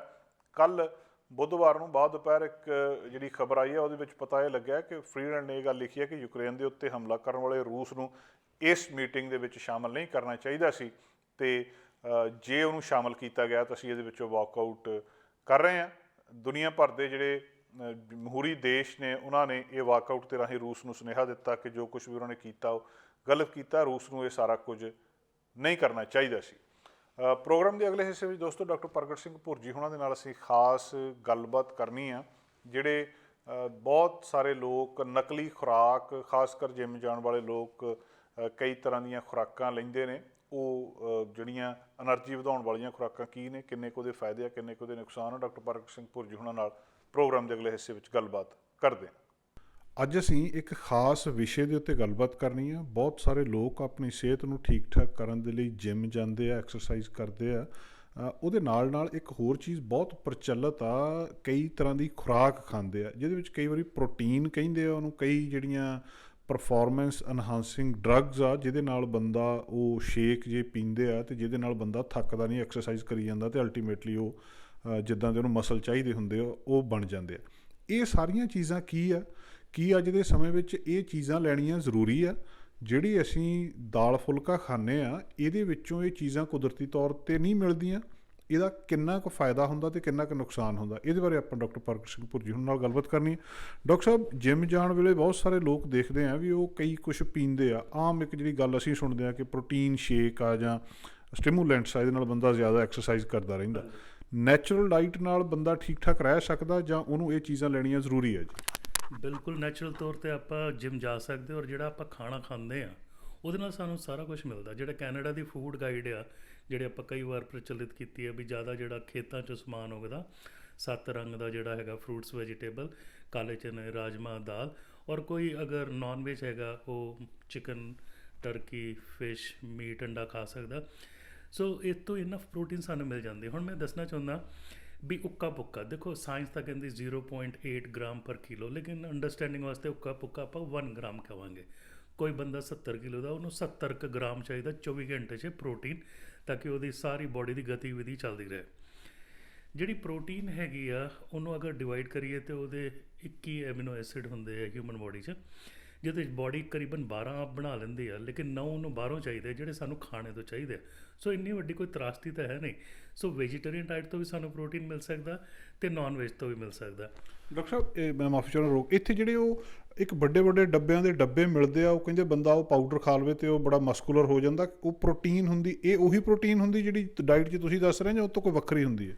ਦੇਖੋ ਉਹਨਾਂ ਨੇ ਨਾ ਸੌਦਾ ਵੇਚਣ ਵਾਸਤੇ, ਸੋ ਉਹਨਾਂ ਨੇ ਮਤਲਬ ਫਲੇਵਰਿੰਗ ਏਜੰਟ ਪਾਉਣੇ ਆ, ਵਿੱਚ ਸਟੇਬਲਾਈਜ਼ਰਸ ਪਾਉਣੇ ਆ, ਵਿੱਚ ਹੋਰ ਚੀਜ਼ਾਂ ਪਾਉਣੀਆਂ, ਲੇਕਿਨ ਇਹ ਸਾਰਾ ਮੋਸਟਲੀ ਦੁੱਧ ਤੋਂ ਬਣਦਾ, ਵੇ ਜਾਂ ਕੇਸੀਨ ਕਰਕੇ ਕਹਿੰਦੇ ਆ ਇਹਨੂੰ ਨਾ। ਹੁਣ ਜਿਹੜੀ ਆਪਾਂ ਰੈਗੂਲਰ ਪ੍ਰੋਟੀਨ ਖਾ ਰਹੇ ਹਾਂ ਖਾਣੇ ਤੋਂ, ਉਹ ਜਿਹੜੀ ਪ੍ਰੋਟੀਨ ਆ ਸਾਡੇ ਮਸਲਸ ਨੂੰ ਬਣਾਉਂਦੇ ਆ। ਜਿੱਦਾਂ ਹੁਣ ਇੱਕ ਬਿਲਡਿੰਗ ਦੇ ਉਸਾਰੀ ਆ, ਇੱਟਾਂ ਦੇ ਨਾਲ ਸਮਝੋ ਦੀ ਦੀਵਾਰਾਂ ਬਣ ਰਹੀਆਂ ਹੈ ਨਾ, ਤਾਂ ਉਹ ਇੱਟਾਂ ਦਾ ਕੰਮ ਸਾਡਾ ਪ੍ਰੋਟੀਨ ਦਾ, ਸਾਡੇ ਬਿਲਡਿੰਗ ਬਲਾਕਸ ਹੈਗੇ ਆ। ਲੇਕਿਨ ਪ੍ਰੋਟੀਨ ਸਾਡੇ ਐਨਜ਼ਾਈਮਸ, ਸਾਡੇ ਹਾਰਮੋਨਸ, ਸਾਡੇ ਨਿਊਰੋਟ੍ਰਾਂਸਮੀਟਰ, ਇਹਦੇ ਵੀ ਬੇਸ ਉਹੀ ਆ, ਉਸ ਤੋਂ ਹੀ ਬਣਦੇ ਆ। ਸੋ ਹੈਡ ਟੂ ਟੋ ਇਹਦੇ ਫੰਕਸ਼ਨਸ 'ਤੇ ਹੈਗੇ ਆ। ਔਰ ਜਦੋਂ ਇਹ ਚੀਜ਼ਾਂ ਨਹੀਂ ਬਣੀਆਂ ਸੀ, ਇਨਸਾਨ ਧਰਤੀ ਤੋਂ 4 ਮਿਲੀਅਨ ਸਾਲ ਤੋਂ ਰਹਿ ਰਿਹਾ, ਉਦੋਂ ਵੀ ਤਾਂ ਸਾਰਿਆਂ ਨੂੰ ਪ੍ਰੋਟੀਨ ਮਿਲ ਰਹੀ ਸੀ। ਹੁਣ ਗੱਲ ਆਪਾਂ ਪ੍ਰੋਟੀਨ ਦੀ ਵੈਜੀਟੇਰੀਅਨ ਔਰ ਨਾਨ ਵੈਜੀਟੇਰੀਅਨ 'ਤੇ ਆਈ ਹੈ। ਜਿਹੜਾ ਇੱਕ ਅੰਡਾ ਉਹ 'ਚ 6 ਤੋਂ 7 ਗ੍ਰਾਮ ਪ੍ਰੋਟੀਨ ਹੁੰਦੀ ਆ। ਸੋ ਉੱਕਾ ਪੁੱਕਾ ਤੁਸੀਂ 6 ਗ੍ਰਾਮ ਫੜ ਲਓ। ਜਿਹੜਾ ਚਿਕਨ ਬ੍ਰੈਸਟ ਆ, ਮੱਛੀ ਦਾ ਇੱਕ ਪੀਸ ਆ, ਜਾਂ ਮਤਲਬ ਜਿਹੜਾ ਸਟੇਕ ਵਗੈਰਾ ਖਾਂਦੇ ਆ ਗੋਰੇ ਜ਼ਿਆਦਾ, ਉਹਦੇ 'ਚ 30 ਤੋਂ 35 ਗ੍ਰਾਮ ਪ੍ਰੋਟੀਨ ਹੈਗਾ। ਸੋ ਅਗਰ ਆਪਾਂ ਹੁਣ ਵੈਜੀਟੇਰੀਅਨ 'ਚ ਆਈਏ, ਇੱਕ ਛੋਟੀ ਕੋਲੀ ਦਾਲ ਦੀ ਲੈ ਲਓ, ਕਾਲੇ ਚਨੇ ਲੈ ਲਓ, ਰਾਜਮਾ ਲੈ ਲਓ, ਕੋਈ ਵੀ ਬੀਨਸ ਲੈ ਲਓ, ਉਹ 'ਚ ਕਰੀਬਨ 8 ਤੋਂ 10 ਗ੍ਰਾਮ ਪ੍ਰੋਟੀਨ ਹੈਗੀ ਆ। ਫਿਰ ਸਾਡੇ ਦੁੱਧ ਦੇ ਵਿੱਚ ਇੱਕ ਕੱਪ ਦੇ ਵਿੱਚ ਕਰੀਬਨ 8 ਗ੍ਰਾਮ ਹੈਗੇ ਆ। ਦਹੀਂ 'ਚ ਹੈਗੀ ਆ, ਚੀਜ਼ 'ਚ ਹੈਗੀ ਆ, ਪਨੀਰ 'ਚ ਹੈਗੀ ਆ, ਟੋਫੂ 'ਚ ਹੈਗੀ ਆ, ਅਤੇ ਜਿਹੜੇ ਸਾਰੇ ਨਟਸ ਆਪਾਂ ਖਾਂਦੇ, ਬਦਾਮ ਖਾ ਸਕਦੇ ਹਾਂ, ਕਾਜੂ ਖਾ ਸਕਦੇ, ਉਹ 'ਚ ਵੀ ਥੋੜ੍ਹੇ ਪ੍ਰੋਟੀਨ ਹੈ। ਜਿੰਨੇ ਤਲੀ 'ਚ ਆ ਜਾਂਦੇ ਆ ਕਰੀਬਨ ਮੁੱਠੀ ਬੰਦ 'ਚ, ਉਹ 'ਚ 6 ਗ੍ਰਾਮ ਉਹ 'ਚ ਵੀ ਪ੍ਰੋਟੀਨ ਹੈਗਾ।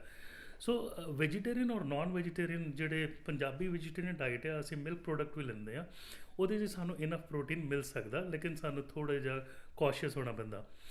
ਇੱਥੇ ਮੈਂ ਦੱਸਣਾ ਚਾਹੁੰਦਾ ਵੀ ਈਵਨ ਜਿਹੜੀ ਪਾਲਕ ਆ, ਬਰੋਕਲੀ ਆ, ਇਹਦੇ ਵਿੱਚ ਵੀ ਪ੍ਰੋਟੀਨ ਹੈਗੀ ਆ। ਜਿਹੜੇ ਗਾਂ, ਮੱਝ, ਘੋੜੇ, ਹਾਥੀ, ਉਹਨਾਂ ਨੂੰ ਕਿੱਥੋਂ ਪ੍ਰੋਟੀਨ ਮਿਲਦਾ? ਇਸ ਤੋਂ ਮਿਲਦਾ। ਉਹਨਾਂ ਦੇ ਦੇਖੋ ਮਸਲ ਕਿੰਨੇ ਤਗੜੇ, ਘੋੜਾ ਕਿੰਨਾ ਦੌੜਦਾ ਹੈ ਨਾ। ਸੋ ਉਹ ਵੈਜੀਟੇਰੀਅਨ ਹੈ ਘੋੜਾ, ਸੋ ਉਹਨੂੰ ਸਾਰਾ ਪ੍ਰੋਟੀਨ ਸੋਰਸ ਉਹਦਾ ਘਾਹ ਤੋਂ ਮਿਲਦਾ।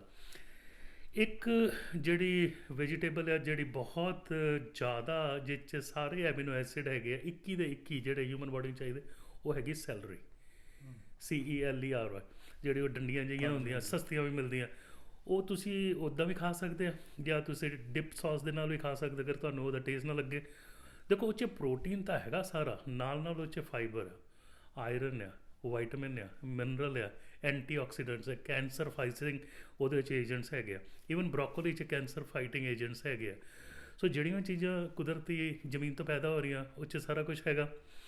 ਹੁਣ ਜਿਹੜੇ ਸਪਲੀਮੈਂਟ ਆ ਮੈਂ ਕਹੂੰਗਾ ਵੀ ਸਿਰਫ ਉਹੀ ਲੋਕ ਯੂਜ਼ ਕਰਨ ਜਿਨ੍ਹਾਂ ਨੇ ਆਰਨਲਡ ਸ਼ਵਾਰਜ਼ਨੇਗਰ ਵਾਂਗਰ ਬੋਡੀ ਬਣਾ ਕੇ ਕੋਈ ਚੈਂਪੀਅਨਸ਼ਿਪ 'ਚ ਪਹਿਲੇ ਦੂਜੇ ਜਾਂ ਤੀਜੇ ਸਥਾਨ 'ਤੇ ਹੋਣਾ।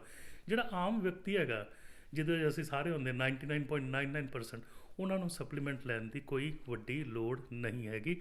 ਉਹਨਾਂ ਦੀ ਡਾਈਟ ਤੋਂ ਉਹਨਾਂ ਨੂੰ ਸਾਰਾ ਮਿਲ ਰਿਹਾ, ਕਿਉਂਕਿ ਇਹ ਜਿਹੜੀ ਬਾਹਰ ਜਿਹੜਾ ਸੌਦਾ ਵੇਚ ਰਿਹਾ ਰੈਗੂਲੇਟਡ ਨਹੀਂ ਆ, ਇਹਨੂੰ ਐਸਾ ਫੂਡ ਪ੍ਰੋਡਕਟ ਵੇਚਿਆ ਜਾਂਦਾ। ਹੁਣ ਪਤਾ ਨਹੀਂ ਕਿੱਥੋਂ ਬਣ ਕੇ ਆਉਂਦਾ, ਕੰਪਨੀਆਂ ਇੱਥੇ ਹੈਗੀਆਂ ਲੇਕਿਨ ਮੈਨੂਫੈਕਚਰਿੰਗ ਪਤਾ ਨਹੀਂ ਕਿਹੜੀ ਕੰਟਰੀ ਤੋਂ ਹੋ ਕੇ ਆ ਰਿਹਾ, ਕਿਹੜੀ ਕਿਹੜੀ ਚੀਜ਼ਾਂ ਐਡ ਹੋ ਰਹੀਆਂ, ਕਿਹੜੇ ਵਾਤਾਵਰਨ 'ਚੋਂ ਬਣਿਆ। ਸੋ ਅਸੀਂ ਸਾਡੀ ਨਿਗਰਾਨੀ 'ਚ ਜਿਹੜਾ ਫੂਡ ਹੈਗਾ ਇੱਥੇ ਅਸੀਂ ਲੈਂਦੇ ਹਾਂ, ਆਪਣੀ ਅੱਖਾਂ ਦੇ ਨਾਲ ਦੇਖਦੇ ਹਾਂ, ਉਹ ਵਧੀਆ ਸੋਰਸ ਜੋ, ਔਰ ਇੰਨੀ ਡਰਨ ਦੀ ਲੋੜ ਨਹੀਂ ਆ। ਜਿਮ ਦੇ ਵਿੱਚ ਵੀ ਅਗਰ ਜਾਂਦੇ ਆ, ਅਗਰ ਆਪਾਂ ਕਹਿੰਦੇ 1 ਘੰਟੇ ਦੀ ਆਪਾਂ ਨੂੰ ਐਕਸਰਸਾਈਜ਼ ਕਰਨੀ ਚਾਹੀਦੀ ਆ, ਉਹਦੇ 'ਚ 30 ਕੁ ਮਿੰਟ ਕਾਰਡੀਓ ਬਹੁਤ ਹੋ ਗਏ, ਜਿਹਦੇ ਵਿੱਚ ਤੁਸੀਂ ਸਾਈਕਲ ਚਲਾ ਲਓ, ਤੁਸੀਂ ਟ੍ਰੈਡਮਿਲ ਕਰ ਲਓ, ਜੋ ਮਰਜ਼ੀ ਕਰ ਲਓ, ਜਿਸ 'ਚ ਤੁਹਾਨੂੰ ਐਰੋਬਿਕ ਐਕਸਰਸਾਈਜ਼। ਲੇਕਿਨ ਜਦੋਂ ਆਪਾਂ ਵੇਟ ਟ੍ਰੇਨਿੰਗ ਕਰਦੇ ਹਾਂ, ਜਿੰਨੀ ਆਪਾਂ ਵੇਟ ਟ੍ਰੇਨਿੰਗ ਕਰਾਂਗੇ ਉਹਨਾਂ ਮਸਲਸ ਮਜ਼ਬੂਤ ਹੋਊਗਾ। ਜਦੋਂ ਆਪਾਂ ਵੇਟ ਟ੍ਰੇਨਿੰਗ ਕਰਦੇ ਆ, ਮਸਲ ਦੇ ਸੂਖਸ਼ਮ ਪਾਰਟੀਕਲ ਟੁੱਟਦੇ ਆ, ਫਾਈਬਰਸ, ਉਹ ਜਦੋਂ ਰੀਬਿਲਡ ਹੁੰਦੇ ਆ ਤੁਹਾਡੀ ਬੋਡੀ ਦੇ ਜਿਹੜੀ ਤੁਸੀਂ ਪ੍ਰੋਟੀਨ ਖਾਦੇ ਉਹਦੇ ਨਾਲ ਰੀਬਿਲਡ ਹੋ ਕੇ ਫਿਰ ਮਜ਼ਬੂਤ ਹੁੰਦੇ ਆ। ਜਿੰਨੇ ਤੁਸੀਂ ਡੰਬਲਸ ਚੁੱਕੋਗੇ ਉਹਨੇ ਡੋਲੇ ਮਜ਼ਬੂਤ ਹੋਣਗੇ। ਤੁਸੀਂ ਅਗਰ ਕਿਲੋ ਦੇ ਕਿਲੋ ਖਾਈ ਜਾਓ ਪ੍ਰੋਟੀਨ ਰੋਜ਼, ਹੈ ਨਾ, ਨਾਲ ਤੁਸੀਂ ਡੰਬਲਸ ਨਾ ਚੁੱਕੋ ਤੇ ਮਜ਼ਬੂਤ ਨਹੀਂ ਹੋਣਗੇ। ਨਾਲ ਐਕਸਰਸਾਈਜ਼ ਚਾਹੀਦੀ ਹੈ। ਅਗਰ ਤੁਸੀਂ ਵੈਜੀਟੇਬਲ ਪ੍ਰੋਟੀਨ ਖਾਓ, ਐਨੀਮਲ ਪ੍ਰੋਟੀਨ ਖਾਓ ਔਰ ਐਕਸਰਸਾਈਜ਼ ਨਾ ਕਰੋ ਤੇ ਡੋਲੇ ਨਹੀਂ ਬਣਨਗੇ। ਬਾਕੀ ਜਿੰਨੇ ਅਗਰ ਕੋਈ ਚੈਂਪੀਅਨਸ਼ਿਪ ਰਨ ਕਰਨੀ ਹੈ, ਫਿਰ ਉਹਦੇ ਕੋਲ ਟ੍ਰੇਨਰਸ ਹੁੰਦੇ ਆ, ਫਿਰ ਉਹ ਆਪਣਾ ਬਿਲਕੁਲ ਬਕਾਇਦਾ ਹਿਸਾਬ ਕਿਤਾਬ ਰੱਖਦੇ ਆ ਵੀ ਇੰਨੀ ਮੈਜਰਮੈਂਟਸ ਚਾਹੀਦੀ ਆ, ਔਰ ਉਹ 2 ਗ੍ਰਾਮ ਪਰ ਕਿਲੋ ਪ੍ਰੋਟੀਨ ਲੈਂਦੇ ਆ। ਸਾਡੇ ਲਈ ਜ਼ਿਆਦਾ ਪ੍ਰੋਟੀਨ ਵੀ ਚੰਗੀ ਗੱਲ ਨਹੀਂ ਹੈ, ਕਿਉਂਕਿ ਕਲੀਅਰੈਂਸ ਨੇ ਫਿਰ ਕਿਡਨੀ 'ਚ ਕਰਨੀ ਹੈ, ਕਿਡਨੀ ਦੇ ਉੱਤੇ ਲੋਡ ਪੈਂਦਾ, ਪਿਸ਼ਾਬ 'ਚ ਮੁਸਕ ਜ਼ਿਆਦਾ ਹੁੰਦੀ ਹੈ ਕਿਉਂਕਿ ਨਾਈਟ੍ਰੋਜਨ ਲੋਡ ਬਾਡੀ 'ਚ ਪੈਂਦਾ। ਹਾਲਾਂਕਿ ਕੋਈ ਜ਼ਿਆਦਾ ਪਬਲਿਸ਼ਡ ਰਿਸਰਚ ਨਹੀਂ ਹੈ, ਲੇਕਿਨ ਕਿਉਂ ਬਾਡੀ ਨੂੰ ਅਸੀਂ ਤੰਗ ਕਰਨਾ ਐਕਸਟਰਾ ਡੋਪ ਜਾਂ ਐਕਸਟਰਾ ਪ੍ਰੋਟੀਨ ਉਹਦੇ ਉੱਤੇ ਪਾ ਕੇ। ਡਾਕਟਰ ਸਾਹਿਬ, ਜਿਹੜੀਆਂ ਹੋਰ ਕਈ ਤਰ੍ਹਾਂ ਦੇ ਇਹ ਪੀਣ ਵਾਲੇ ਜਿਹੜੇ ਹੁੰਦੇ ਆ ਅਤੇ ਖਾਣ ਵਾਲੇ ਪਾਊਡਰ ਹੁੰਦੇ ਆ ਕਿ ਤੁਸੀਂ 1 ਘੰਟਾ ਐਕਸਰਸਾਈਜ਼ ਕਰਦੇ ਆ, ਉਹ ਕਰਕੇ ਤੁਸੀਂ ਪਹਿਲਾਂ ਲਓ ਬਾਅਦ 'ਚ ਲਓ, ਤੁਸੀਂ 2 ਘੰਟੇ ਐਕਸਰਸਾਈਜ਼ ਕਰੀ ਜਾਂਦੇ, ਤੁਸੀਂ ਥੱਕਦੇ ਹੀ ਨਹੀਂ ਆ ਅਤੇ ਉਹ ਅਲਟੀਮੇਟਲੀ ਕਹਿੰਦੇ ਫਿਰ ਤੁਹਾਡੀ ਬਾਡੀ ਠੀਕ ਰਹਿੰਦੀ ਆ। ਇਹ ਜਿਹੜਾ ਬਹੁਤ ਸਾਰਾ ਰਿਵਾਜ ਆ, ਇਹ ਜਿਹੜੀਆਂ ਇਹਨੂੰ ਪਰਫੋਰਮੈਂਸ ਐਨਹਾਂਸਿੰਗ ਡਰੱਗਸ ਕਹਿੰਦੇ ਆ, ਇਹ ਕੀ ਹੁੰਦੀਆਂ ਔਰ ਇਹਦਾ ਕੋਈ ਸਾਈਡ ਇਫੈਕਟ ਹੁੰਦਾ ਜਾਂ ਇਹ ਸੇਫ ਹੁੰਦੀਆਂ ਲੈਣੀਆਂ? ਨਹੀਂ, ਬਿਲਕੁਲ ਨਹੀਂ ਲੈਣੀਆਂ ਚਾਹੀਦੀਆਂ, ਕਿਉਂਕਿ ਇਹ ਸਾਰਾ ਦੇਖੋ ਹੁਣ ਯੁੱਗ ਹੈਗਾ ਡਿਜੀਟਲ ਮੀਡੀਅਮ ਦਾ, ਹੈ ਨਾ। ਯੂਟਿਊਬਰਸ ਹੈਗੇ ਆ, ਟਿਕਟੋਕ ਹੈਗੇ ਆ, ਕੋਈ ਵੀ ਟ੍ਰੇਨਰ ਹੈਗਾ, ਕੋਈ ਵੀ ਵੇਚਣ ਵਾਲੀ ਕੰਪਨੀ ਹੈਗੀ, ਉਹ ਵਧੀਆ ਜਿਹਾ ਮਸਕੂਲਰ ਬੰਦਾ ਖੜਾ ਕਰਕੇ ਜਾਂ ਜਨਾਨੀ ਖੜਾ ਕਰਕੇ ਉਸ ਉਹਦਾ ਸਾਹਮਣੇ ਹੁੰਦਾ ਵੇਚੀ ਜਾਂਦੇ, ਹੈ ਨਾ। ਕੋਈ ਵੀ ਚੀਜ਼ ਆਪਾਂ ਬਾਹਰੋਂ ਪਾਉਂਦੇ ਆ, ਖਾਸ ਕਰਕੇ ਜਿਹੜੇ ਆ ਸਟਿਮੂਲੈਂਟ ਆ, ਜਿਹੜੇ ਐਨਹਾਂਸਿੰਗ ਏਜੰਟਸ ਹੈਗੇ, ਕੋਈ ਵੀ ਰੈਗੂਲੇਟਡ ਨਹੀਂ ਹੈ। 'ਚ ਕਿਹੜੀ ਚੀਜ਼ ਪਈ ਹੈ, ਕਿੰਨੀ ਮਾਤਰਾ 'ਚ ਇਹ ਪਤਾ ਨਹੀਂ।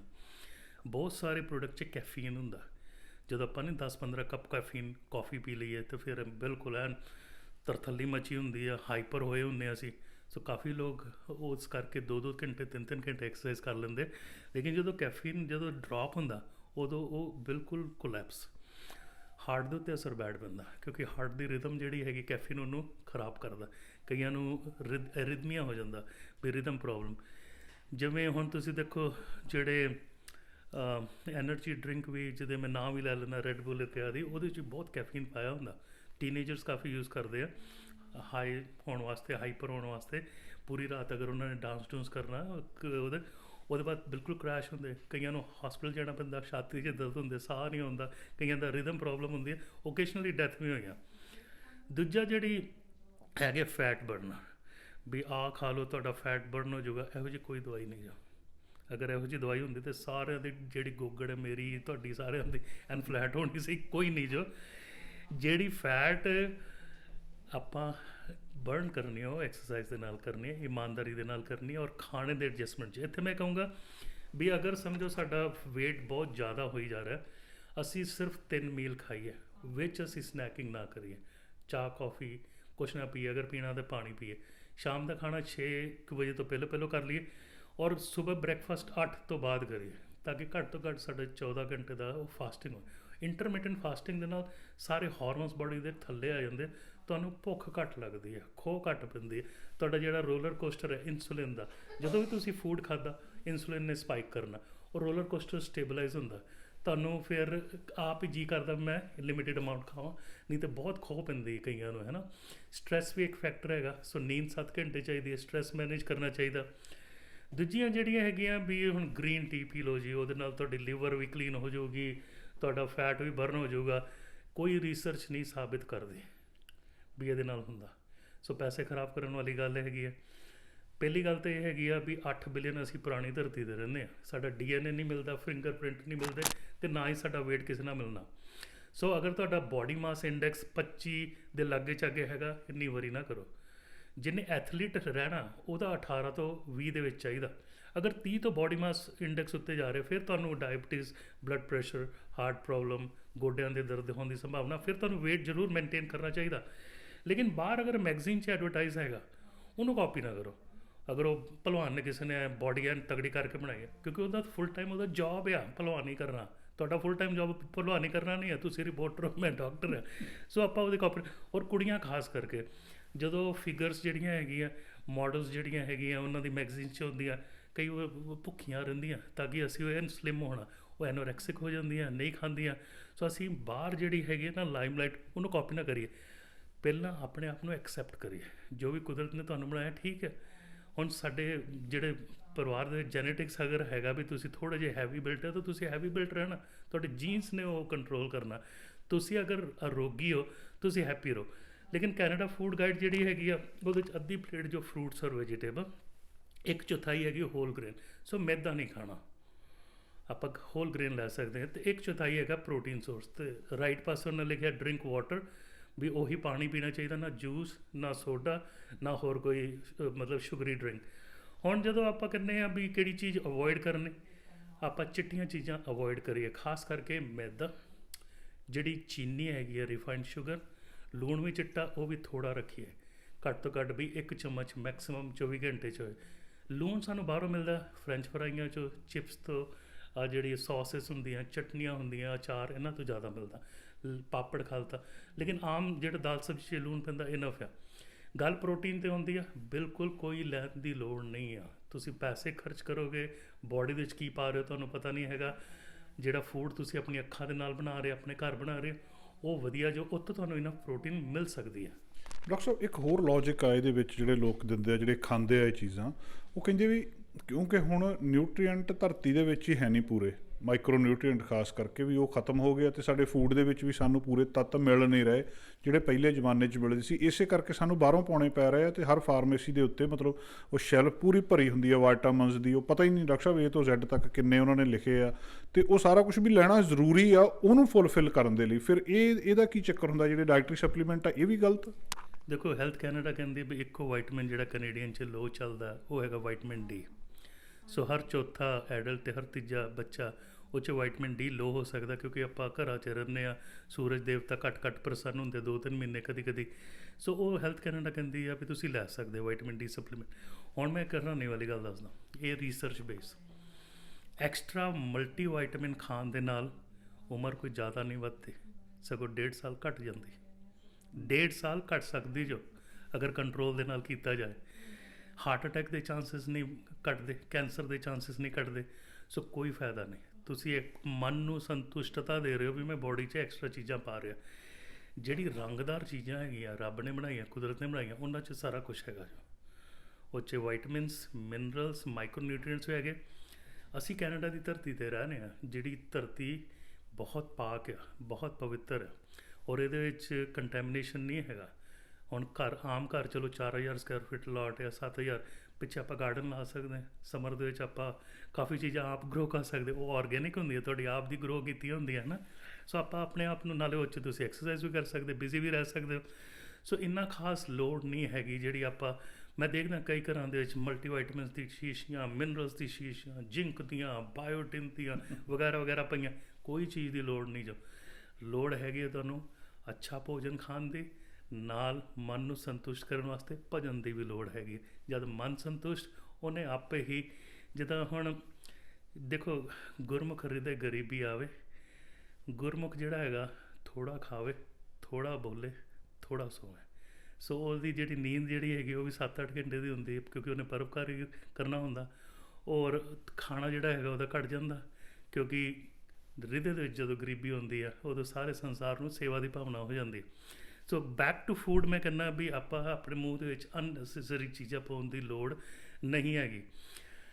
ਆਪਾਂ ਆਪਣੇ ਆਪ ਨੂੰ ਹਵਾ ਦੇ ਨਾਲ ਦੇਖੀਏ, ਸਾਨੂੰ ਆਕਸੀਜਨ ਦੇ ਕੇ ਸਾਡਾ ਕਾਰਬਨ ਡਾਈਆਕਸਾਈਡ ਲੈ ਕੇ ਫਿਰ ਦਰਖਤਾਂ ਕੋਲ ਜਾ ਕੇ ਮਿੰਨਤਾਂ ਕਰਦੇ, ਕਾਰਬਨ ਡਾਈਆਕਸਾਈਡ ਲੈ ਲਾ, ਮੈਨੂੰ ਆਕਸੀਜਨ ਦੇ, ਮੈਂ ਤਾਂ ਕਿ ਇਨਸਾਨਾਂ ਨੂੰ ਦੇਵਾਂ।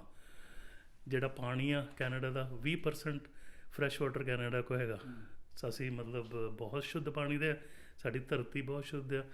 ਜਿਹੜੀ ਜਪਜੀ ਦੀ ਅਖੀਰ ਦੀ ਪੌੜੀ ਆ ਉਹ ਕੈਨੇਡਾ 'ਚ ਬਹੁਤ ਟੁੱਕਦੀ ਆ, ਪਵਨ ਗੁਰੂ ਪਾਣੀ ਪਿਤਾ ਮਾਤਾ ਧਰਤ ਮਾਤ। ਸਾਡਾ ਪਵਨ ਵੀ ਜਿਹੜਾ ਹੈਗਾ, ਹਵਾ ਵੀ ਬਹੁਤ ਫਰੈਸ਼ ਹੈਗੀ। ਮੈਂ ਬੰਬੇ ਤੋਂ ਹੈਗਾ, ਬੰਬੇ ਦੀ ਹਵਾ ਕੰਟੈਮੀਨੇਟਡ, ਦਿੱਲੀ ਦੀ ਹਵਾ ਕੰਟੈਮੀਨੇਟਡ, ਉਹ ਹੈਲਥ ਨੂੰ ਵੀ ਇੰਪੈਕਟ ਕਰਦੀ, ਉਹ ਤੁਹਾਡੇ ਓਵਰਆਲ ਫੂਡ ਸੋਰਸ ਨੂੰ ਵੀ ਇੰਪੈਕਟ ਕਰਦੀ। ਸੋ ਅਸੀਂ ਅੱਛੇ ਮੁਲਕ 'ਚ ਰਹਿ ਰਹੇ ਹਾਂ ਔਰ ਅਸੀਂ ਪਰਵਰਦੀਗਾਰ ਦਾ ਸ਼ੁਕਰ ਕਰਨਾ ਚਾਹੀਦਾ ਇੱਥੇ। ਬਾਕੀ ਕਈ ਮੈਂ ਜਗ੍ਹਾ 'ਤੇ ਮੈਂ ਅਕਸਰ ਜਿਮ ਜਾਂਦਾ, ਕਈ ਵਾਰ ਲੋਕ ਡਿਸਕਸ਼ਨ ਕਰਦੇ ਵੀ ਉਹ ਟੀਕੇ ਲਾ ਰਹੇ ਆ। ਉਹ ਪਰਫਾਰਮੈਂਸ ਐਨਹਾਂਸਿੰਗ ਟੀਕੇ ਹੁੰਦੇ ਆ, ਮੋਸਟਲੀ ਉਹ ਸਟੀਰੋਇਡ ਬੇਸਡ ਹੁੰਦੇ ਆ, ਐਂਡਰੋਜਨ ਬੇਸਡ ਹੁੰਦੇ ਆ, ਟੈਸਟੋਸਟੇਰੋਨ ਬੇਸਡ ਹੁੰਦੇ ਆ। ਉਹਦੇ ਨਾਲ ਇਹ ਵੀ ਤੁਹਾਡਾ ਮਸਲ ਮਾਸ ਤਾਂ ਵੱਧਦਾ, ਲੇਕਿਨ ਆਪ ਦੇ ਜਿਹੜੇ ਟੈਸਟੀਕਲ ਉਹ ਸੁੰਗੜਨੇ ਸ਼ੁਰੂ ਹੋ ਜਾਂਦੇ ਆ, ਵਿੱਚ ਸਪਰਮ ਜਿਹੜਾ ਪ੍ਰੋਡਕਸ਼ਨ ਹੈ ਉਹ ਘਟਣਾ ਸ਼ੁਰੂ ਹੋ ਜਾਂਦਾ, ਆਵਾਜ਼ ਬਹੁਤ ਡੂੰਘੀ ਖਰਵੜੀ ਹੋਣੀ ਸ਼ੁਰੂ ਹੋ ਜਾਂਦੀ, ਐਕਨੀ ਹੋਣੀ ਸ਼ੁਰੂ ਹੋ ਜਾਂਦੀ ਹੈ, ਹੱਡੀਆਂ ਜਿਹੜੀਆਂ ਹੈਗੀਆਂ ਉਹ ਜ਼ਿਆਦਾ ਰਫ ਹੋ ਜਾਂਦੀਆਂ, ਔਰ ਹਾਰਟ ਦੇ ਉੱਤੇ ਵੀ ਅਸਰ ਪੈਂਦਾ, ਬਲੱਡ ਪ੍ਰੈਸ਼ਰ ਵੀ ਵੱਧ ਸਕਦਾ ਕਿਉਂਕਿ ਟੈਸਟੋਸਟੇਰੋਨ ਆ ਉਹ ਦਬਦਬੇ ਵਾਲਾ ਹਾਰਮੋਨ ਆ। ਹਾਰਟ ਅਟੈਕ ਦੇ ਵੀ ਚਾਂਸਸ ਹੋ ਸਕਦੇ। ਸੋ ਪਲੀਜ਼ ਆਪਾਂ ਉਹ ਟੀਕੇ ਲਾਉਣੇ ਬੰਦ ਕਰੀਏ। ਦੇਖੋ ਕੈਨੇਡਾ ਦੇ ਵਿੱਚ ਬੈਨ ਜੌਨਸਨ ਦੀ ਸਟੋਰੀ ਸਾਰਿਆਂ ਨੂੰ ਪਤਾ, ਉਹਨੇ ਵੀ ਟੀਕੇ ਲਾ ਕੇ ਜਿਹੜੇ 100 ਮੀਟਰ ਦੌੜ ਕਰਕੇ ਜਿੱਤ ਲਿਆ ਮੈਡਲ, ਫਿਰ ਰਿਵੋਕ ਹੋਇਆ ਕਿਉਂਕਿ ਡੋਪਿੰਗ ਚਾਰਜਿਸ ਉੱਚ ਹੋਏ। ਸੋ ਆਪਾਂ ਡੋਪਿੰਗ ਨਾ ਕਰੀਏ, ਬਾਡੀ ਜਿੱਦਾਂ ਦੀ ਹੈਗੀ ਉਹਨੂੰ ਐਕਸੈਪਟ ਕਰੋ। ਹਾਂ, ਅਗਰ ਤੁਸੀਂ ਬਹੁਤ ਜ਼ਿਆਦਾ ਕੰਪੀਟੀਸ਼ਨ 'ਚ ਜਾਣਾ ਫਿਰ ਟ੍ਰੇਨਰ ਲੈ ਕੇ ਉਹਦੀ ਗਾਈਡੈਂਸ 'ਚ ਆਪਾਂ ਜੋ ਵੀ ਚੀਜ਼ਾਂ ਪਾਈ ਆਪਣੇ ਮੂੰਹ 'ਚ, ਲੇਕਿਨ ਆਮ ਰੋਜ਼ਮर्रा ਦੀ ਜ਼ਿੰਦਗੀ 'ਚ ਤੁਹਾਨੂੰ ਕੋਈ ਇਹੋ ਜਿਹੀ ਸਪਲੀਮੈਂਟ ਦੀ ਲੋੜ ਨਹੀਂ ਹੈ। ਬਹੁਤ ਬਹੁਤ ਸ਼ੁਕਰੀਆ ਡਾਕਟਰ ਸਾਹਿਬ, ਮਿਹਰਬਾਨੀ ਜੀ। ਬਹੁਤ ਬਹੁਤ ਧੰਨਵਾਦ, ਥੈਂਕ ਯੂ। ਦੋਸਤੋ, ਡਾਕਟਰ ਪ੍ਰਗਟ ਸਿੰਘ ਭੁਰ ਜੀ ਉਹਨਾਂ ਨੇ ਬਹੁਤੀ ਗੱਲ ਸਪਸ਼ਟ ਕਰ ਦਿੱਤੀ ਹੈ ਕਿ ਜਿੰਨਾ ਕੁਦਰਤੀ ਖਾਣਾ ਆ ਉਹ ਜ਼ਿਆਦਾ ਚੰਗਾ ਆ। ਕੋਈ ਵੀ ਜਿਹੜੀ ਅਨਨੈਸੈਸਰੀ ਚੀਜ਼ ਆ ਉਹਨੂੰ ਡਾਕਟਰ ਦੀ ਸਲਾਹ ਤੋਂ ਬਿਨਾਂ ਨਾ ਲਿਆ ਜਾਵੇ। ਕੈਮਰਾਮੈਨ ਅਮਿਤ ਪਨੇਸਰ ਨਾਲ ਜਿਸ ਕਾਰਨ ਚੈਨਲ ਪੰਜਾਬੀ ਸਰੀ। ਸਾਡਾ ਹਰ ਇੱਕ ਪ੍ਰੋਗਰਾਮ ਦੇਖਣ ਤੇ ਸਾਡੇ ਨਾਲ ਜੁੜਨ ਲਈ ਸਬਸਕ੍ਰਾਈਬ ਕਰੋ ਚੈਨਲ ਪੰਜਾਬੀ ਤੇ ਨੋਟੀਫਿਕੇਸ਼ਨ ਲਈ ਬੈਲ ਆਈਕਨ ਵਾਲੇ ਬਟਨ ਤੇ ਕਲਿੱਕ ਕਰੋ।